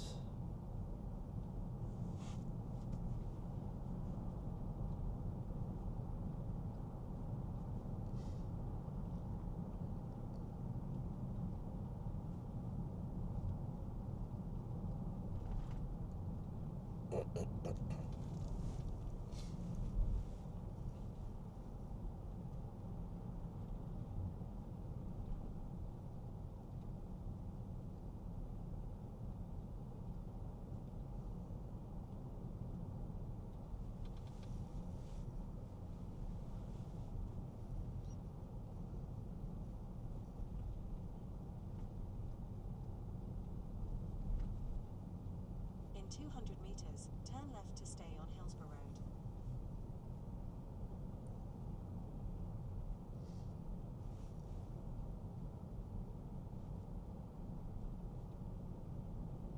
Now turn left to stay on Hillsborough Road. Tractor on the road, visualized as a truck. Okay, 30k zone coming up ahead. Let's see what it does here. Will it pick up the 30k sign? Indeed it does. It's still speeding. I'm going to put it on chill, see what it does. Especially just workers right here.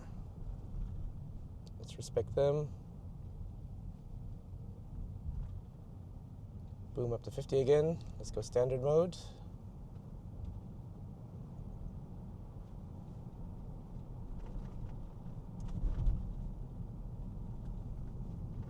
So these speed profiles are a bit easier to get the behavior I like. Before in V13 I'd have to scroll down because even though if it got a 30 speed sign, it would still set the max speed to 50 and it would do 50 quite happily.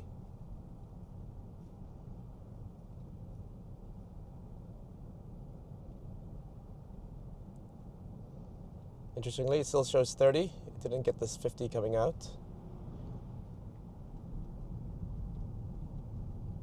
But it is doing 50 contextually now, so that is one place where contextual speed works, when it doesn't catch the speed sign.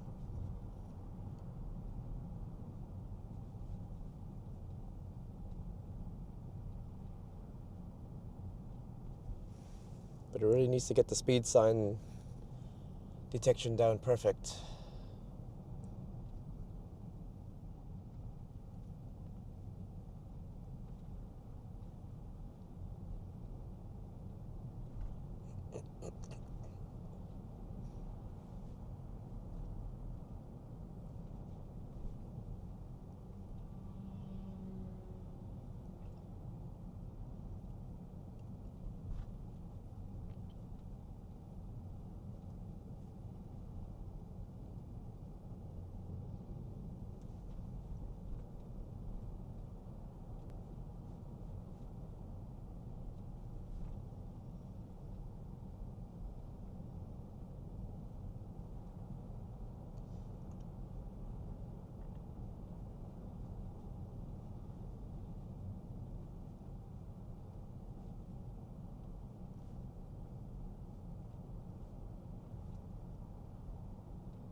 Alright, speed camera zone.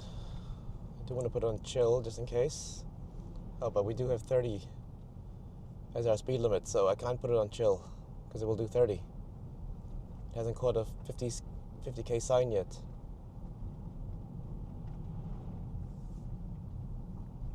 That is a small problem. But these cars up ahead aren't speeding, so we should be fine. 47, we just passed the speed camera now. Still in the danger zone for speed. Once we get around the corner, we should be fine. Alright, 600 meters till we get on the motorway.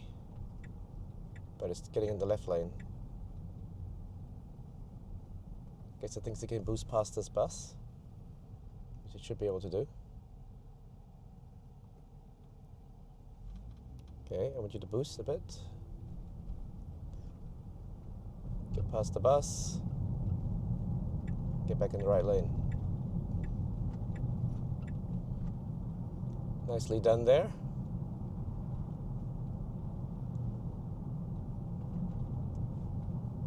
In 200 meters, turn right to take the 15 slip road.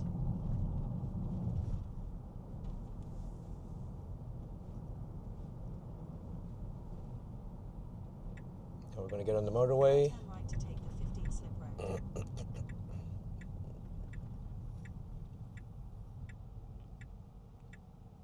So the right turn is not just yet. It's further up ahead.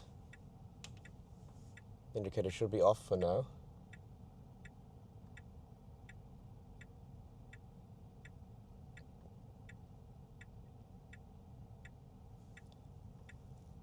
Let's go. Make sure it doesn't turn right here.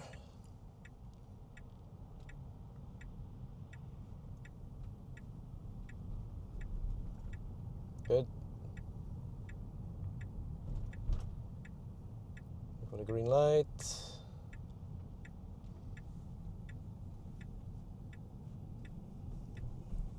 Traffic flow lights are off, so we don't get to test that today.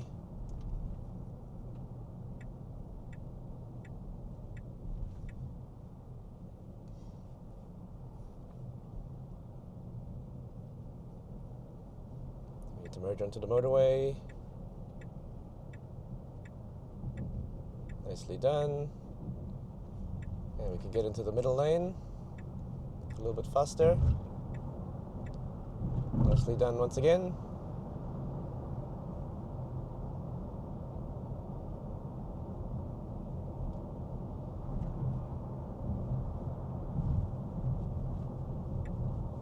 Right lane. Good job.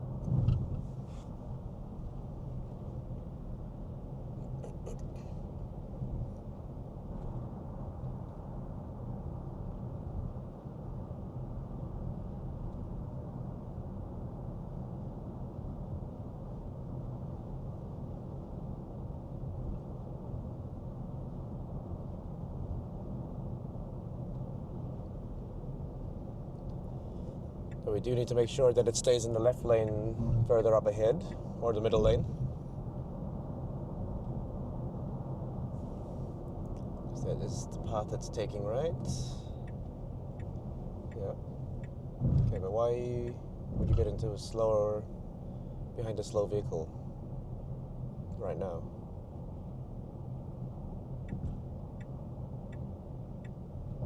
It was a bad choice. You could clearly see this guy was going much slower.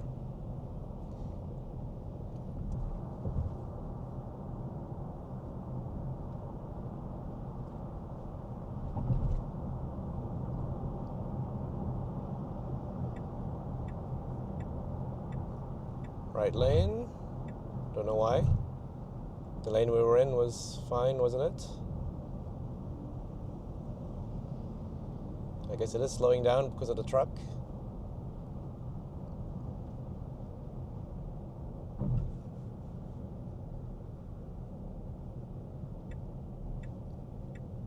Oh. In 2 kilometers, keep left to stay on 20 towards Manicourt. Okay, I guess it's getting ready to keep left.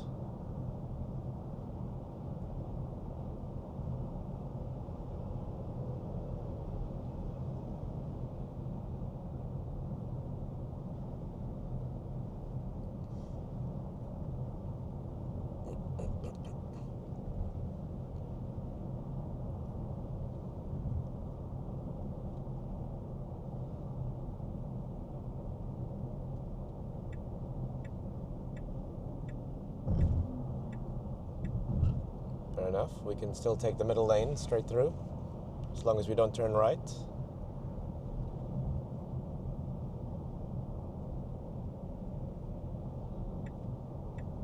Oh, once I play it safe, take the left lane.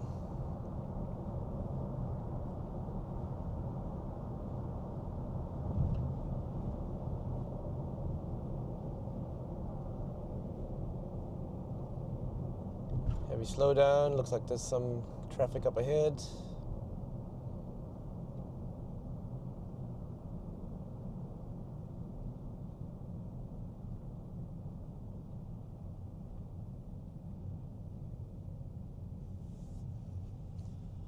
Alright, let's see how it handles rush hour traffic. Now keep left to stay on 20. Will it keep trying to change lanes, or will it just stay in its lane?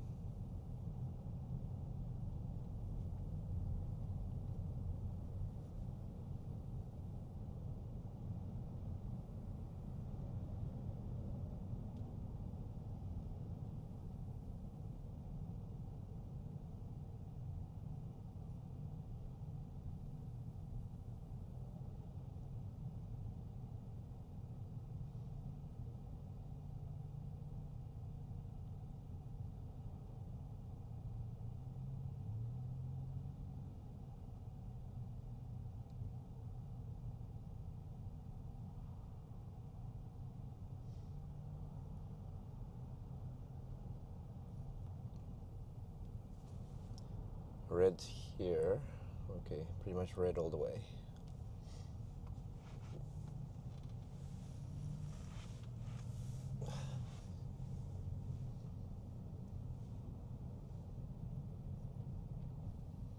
These cars on my left are merging, so we need to leave space for one of them.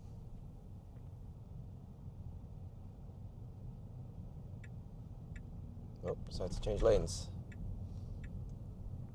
There was a gap. Guy in front of me changes lanes too. Tesla reacts appropriately.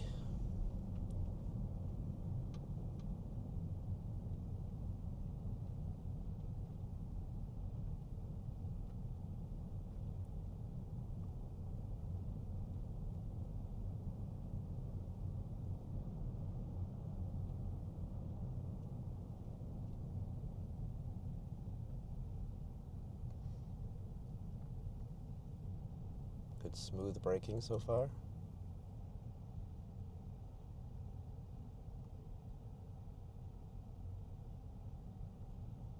Left lane has become faster now.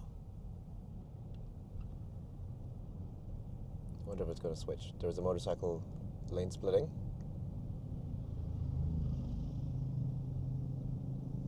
So I visualize that.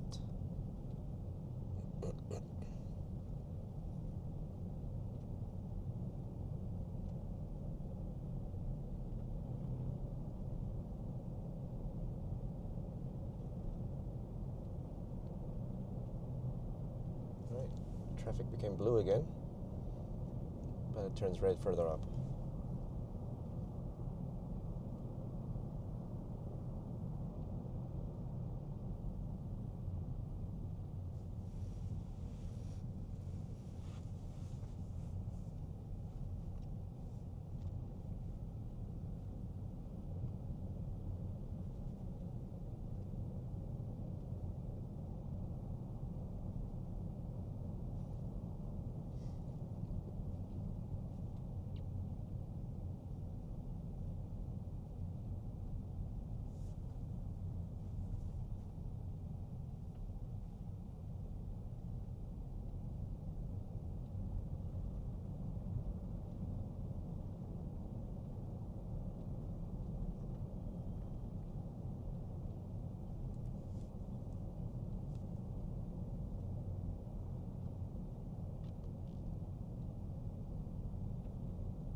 Wants to get into the left lane.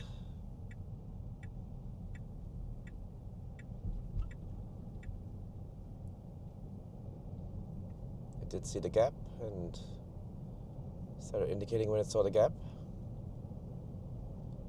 I don't know if lane changing all the time is getting us any faster though. Usually staying in the right lane is the faster method.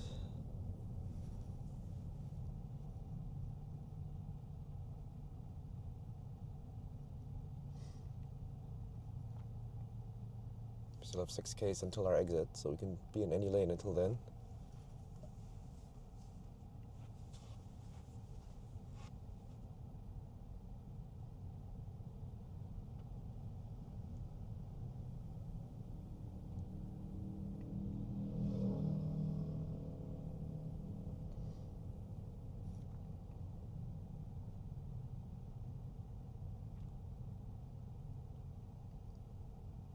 Lane splitting motorcycle had to brake for a car changing lanes. It's just too fast for cars to see him.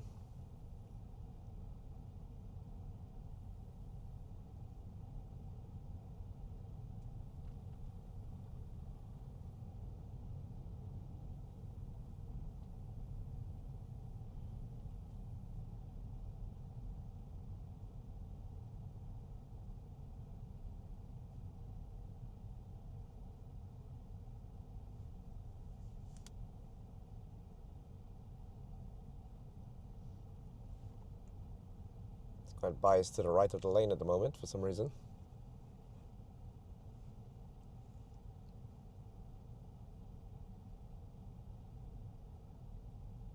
It's because I was thinking about getting into the right lane again. Because we've got a merge up ahead, so all these cars are coming into our lane.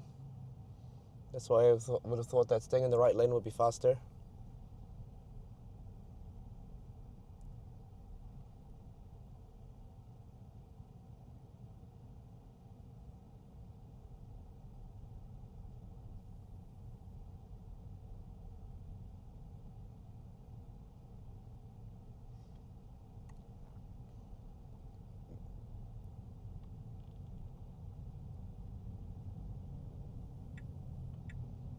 Let's get in the right lane now. Avoid the merge. Did find a gap.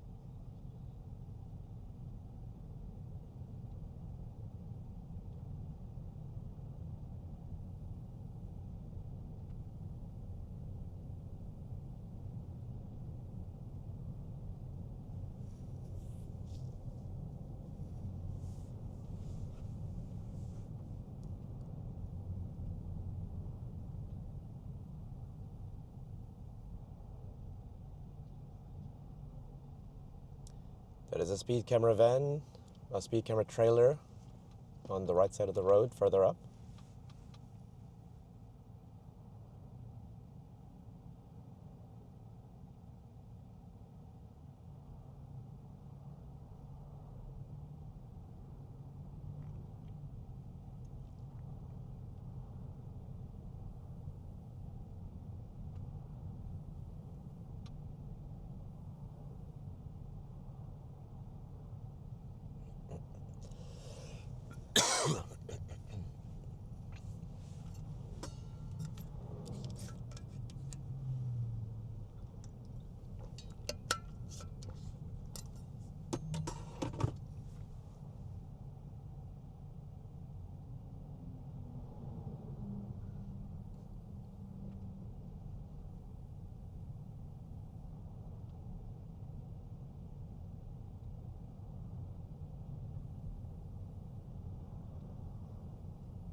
Let's see, how long does the traffic last for? Pretty much until we get off.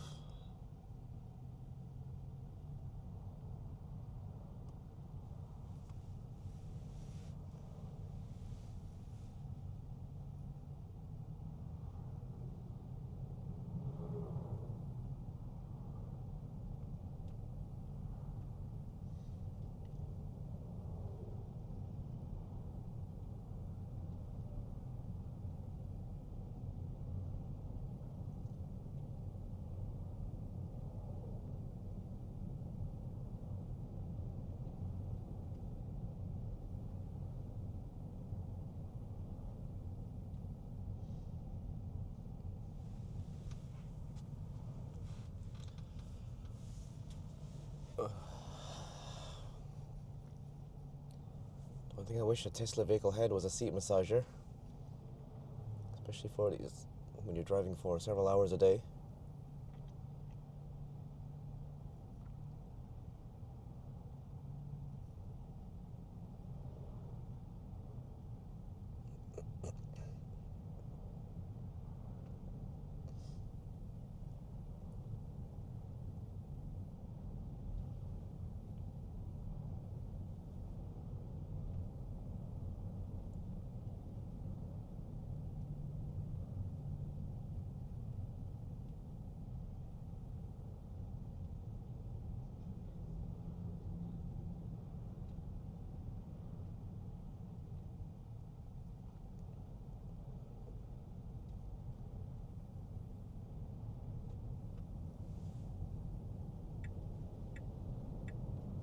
Stick it in the left lane, which is probably a mistake in terms of speed.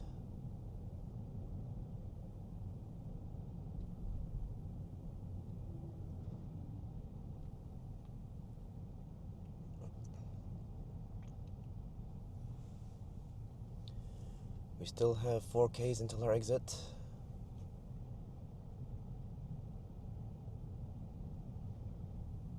Yep, as expected, the right lane is moving faster.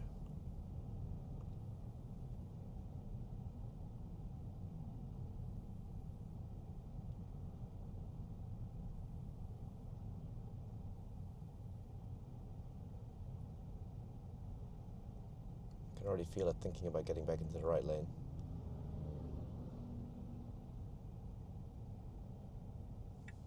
Yep, I was thinking it was going to go then because there's a gap.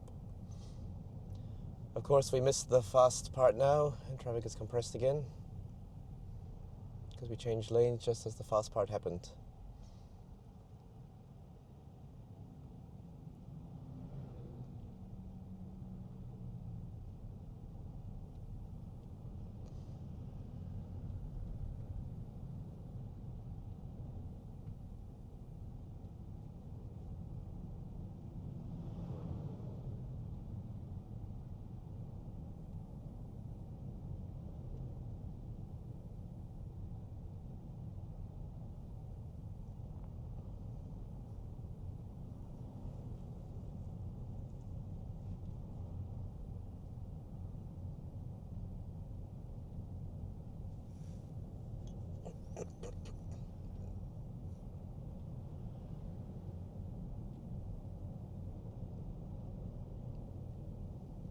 So the new lane changing behavior is a bit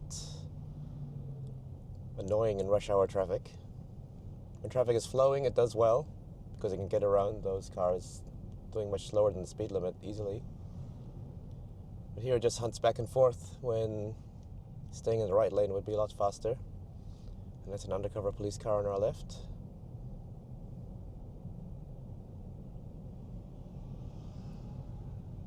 This guy is getting back into the left lane. Oh, there's a car crash here.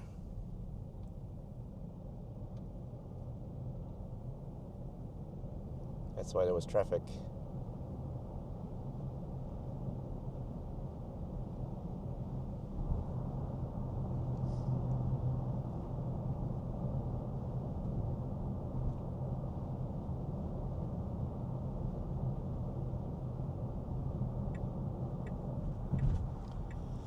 Okay, good.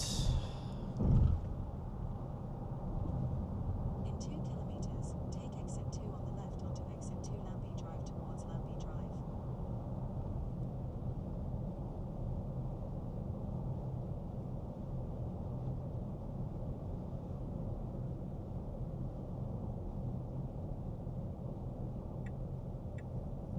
It's gonna go around this car.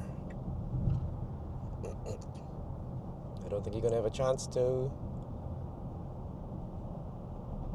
You're gonna have to get in the left lane right about now.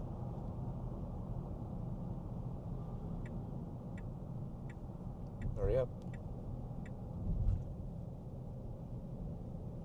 So yeah, another bad lane change decision there. Could already tell that the right lane wasn't moving any faster, and there was no way. Yet again, you got 1K to exit. You need to be in the left lane.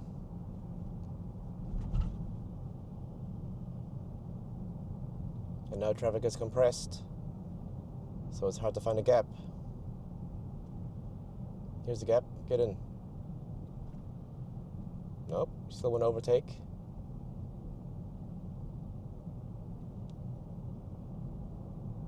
Still think you can be faster? Okay, get in the left lane now.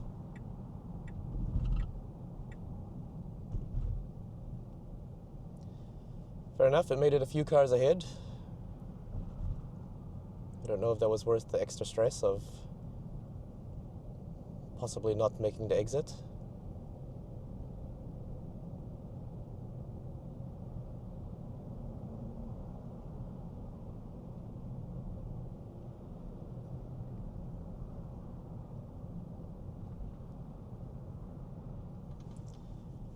Alright, just following a bit close, just braking a bit slowly for my liking. So I'm going to hover the brake again.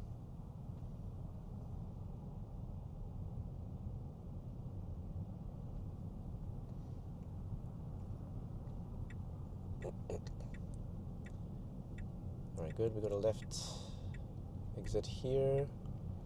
Now take exit 2 on the left. So I did make the exit In 300 meters. after all those lane right to take changes. exit 2 Lambie Drive. Next time I'll probably try chill on the motorway and see if it does the same thing. Now keep right to take exit 2 Lambie Drive. Yes, now we must stay in this lane because the left lane becomes a bus lane. And I'm pretty sure... I'm not sure what the hours of this bus lane are, I forgot. But it would seem like it would probably be bus lane at this time.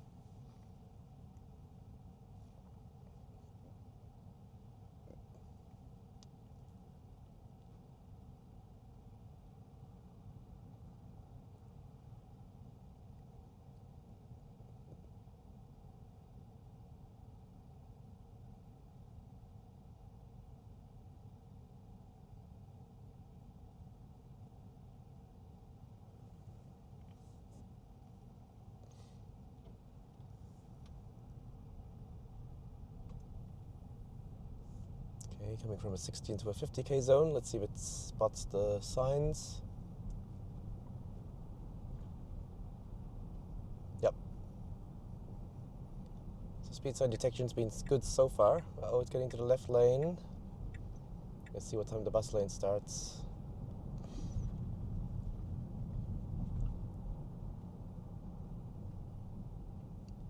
Right up ahead here, the bus lane starts, I believe.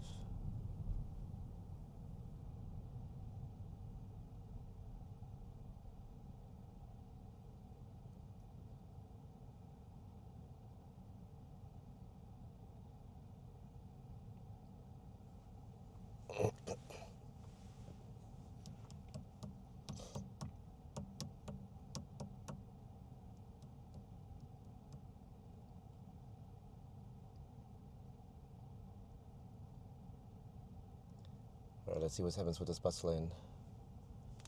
What is the time? The time is 4 o'clock. Or is there a sign I can read? There is a sign. 4:27, it begins. So we need to get out of this bus lane. Yes, it has done it. We just hit 4 o'clock. So the cameras have been activated. That sign says bus lane camera operating.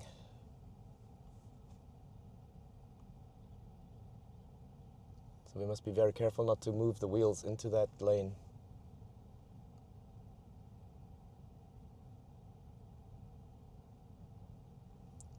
Or we'll cop a fine.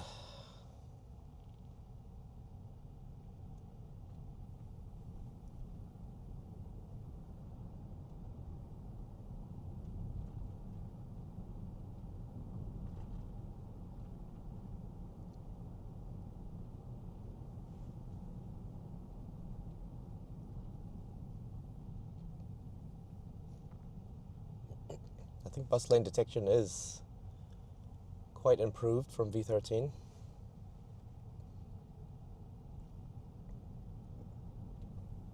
In 200 meters, bear right to stay on Manucore Station Road.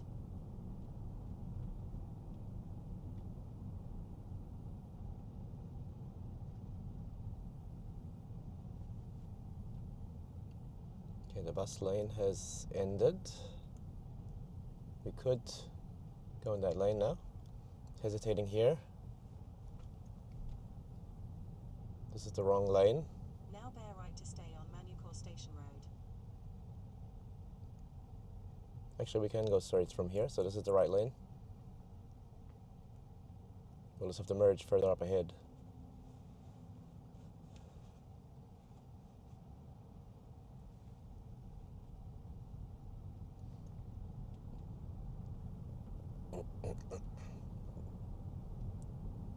Yellow light. This time it reacts appropriately. No brake stabbing. It reacted about a second after the yellow light showed. So So I still feel like it reacted a bit slower than I would have. It started slowing down about just after I said yellow light.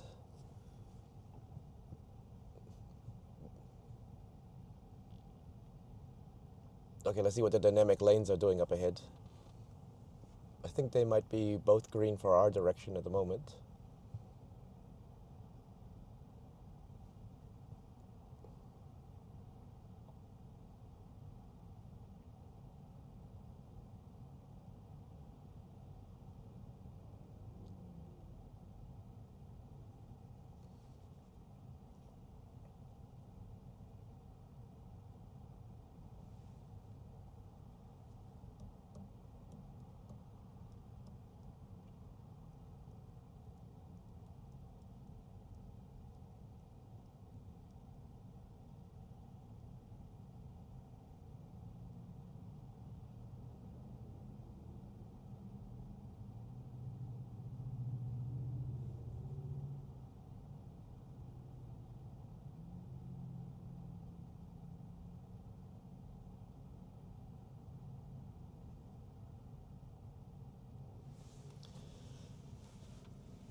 All right, it's our turn to go.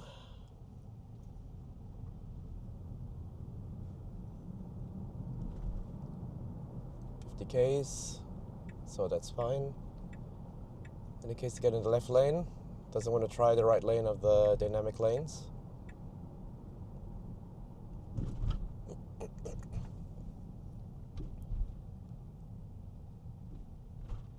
I think it's just avoiding the middle lane altogether, because I think it probably doesn't understand these dynamic lanes.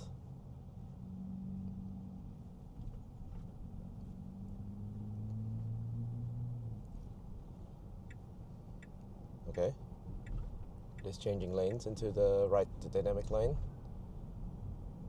possibly because it has detected that there are cars driving in it. The problem is this lane can be slower because of the right turning traffic up there. Sometimes they get a red light arrow, and then we have to wait for them if we're in this lane.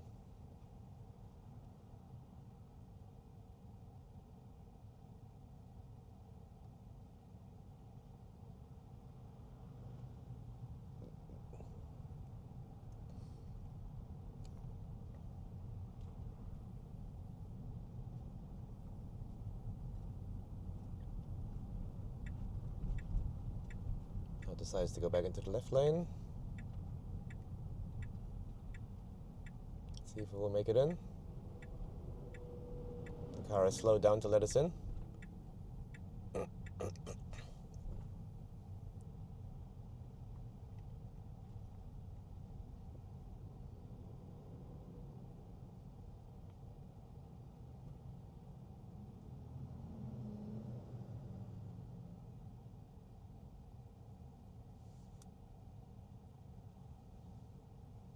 They may have actually fixed these lights so that the green right turn phase is always on when the green straight through phase is on.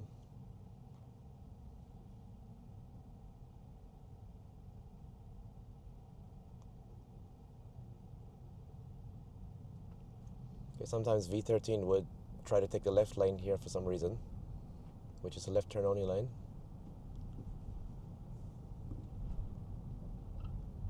V14 goes straight through, it's good. Doesn't try to use that left turn lane at all.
Alright,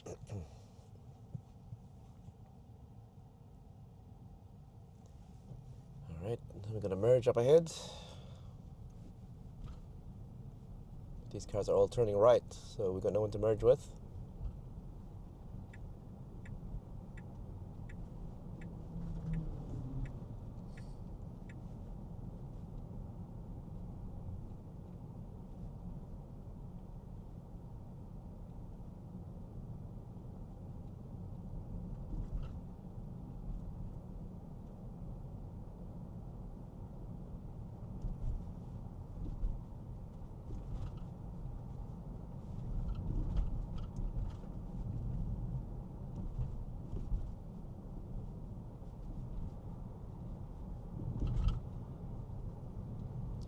K-zone.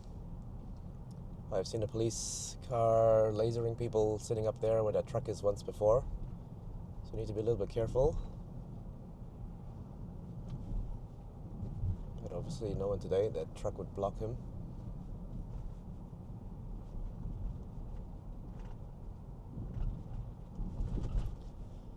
We're coming to 60. Let's see if it catches the 60 sign.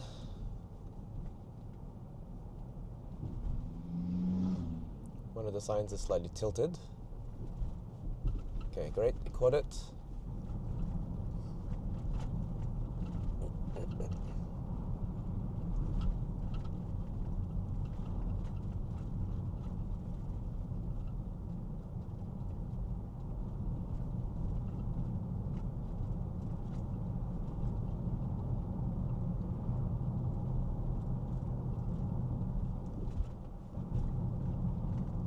In 200 meters, turn left onto Murphy's Road.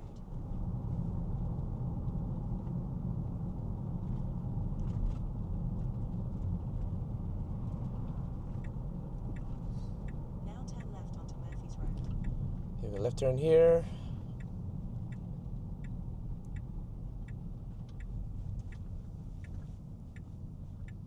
Yeah, see all this traffic here? It's really hard to get out during rush hour. It's not even rush hour yet.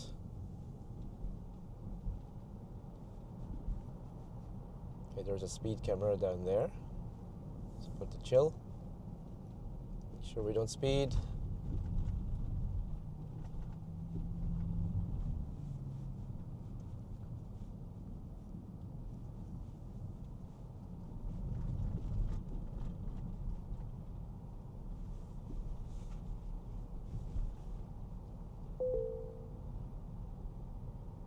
Bit late for the ding ding.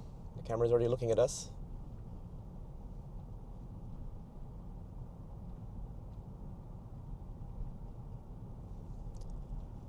Great, we've gone past, back to standard.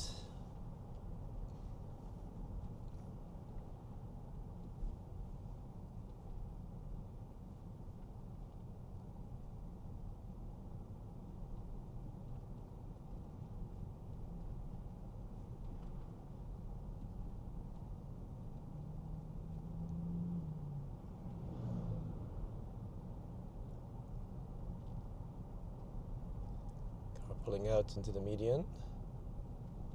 We slow down to let him merge in. Good job there. Nice and polite and safe.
Little light. Good stop there. No hesitation this time, although we did have plenty of warning.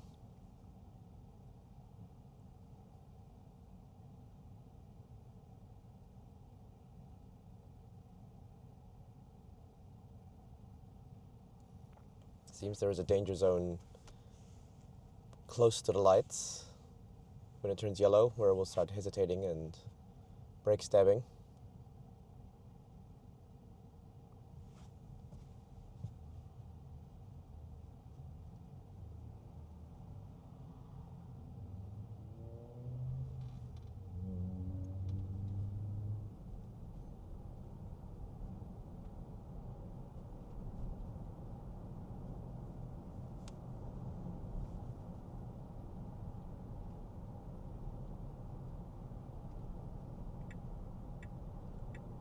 Taking the left lane for some reason. Could have very easily stayed in the right lane. I guess it's keeping left when we're not overtaking.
In 200 meters, turn right onto Gracechurch Drive.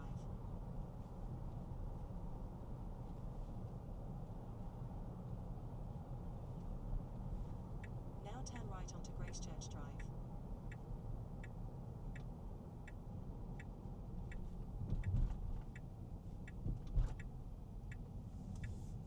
Yellow light, no hesitation this time. It's good.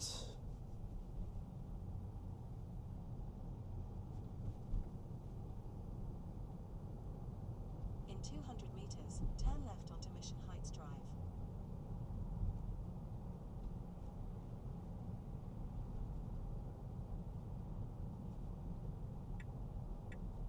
Now turn left onto Mission Heights Drive.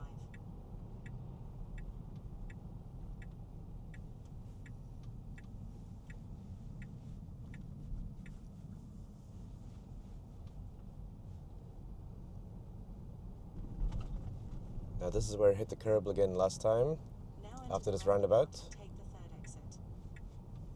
So I might get ready to disengage if it feels like it's getting really close. But there was no truck there today, so maybe we'll be okay. Ah, no, it's too close. I disengaged.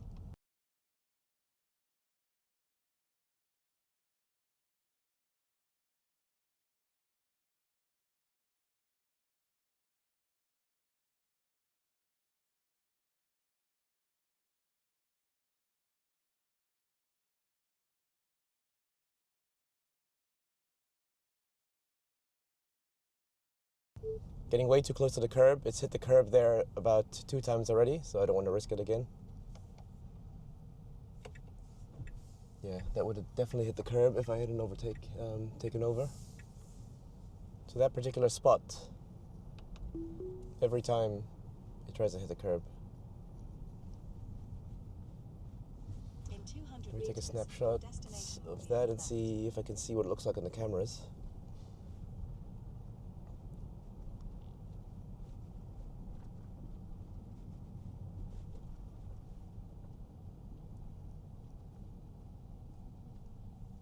Good job waiting for the taxi.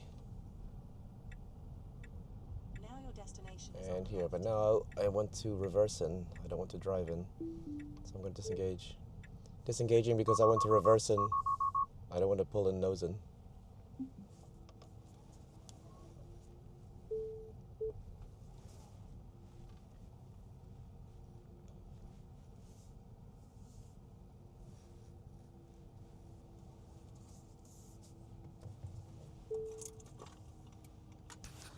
Okay, so overall, much better drive than V13. Still got its quirks, still got its interventions, but I do feel like this is an improvement. And I just hope they can fix the mapping issues, the reading signs issues, and the lane selection issues. Yeah. Anyway, very good. Thanks for watching if you watched all the way. See you in the next video.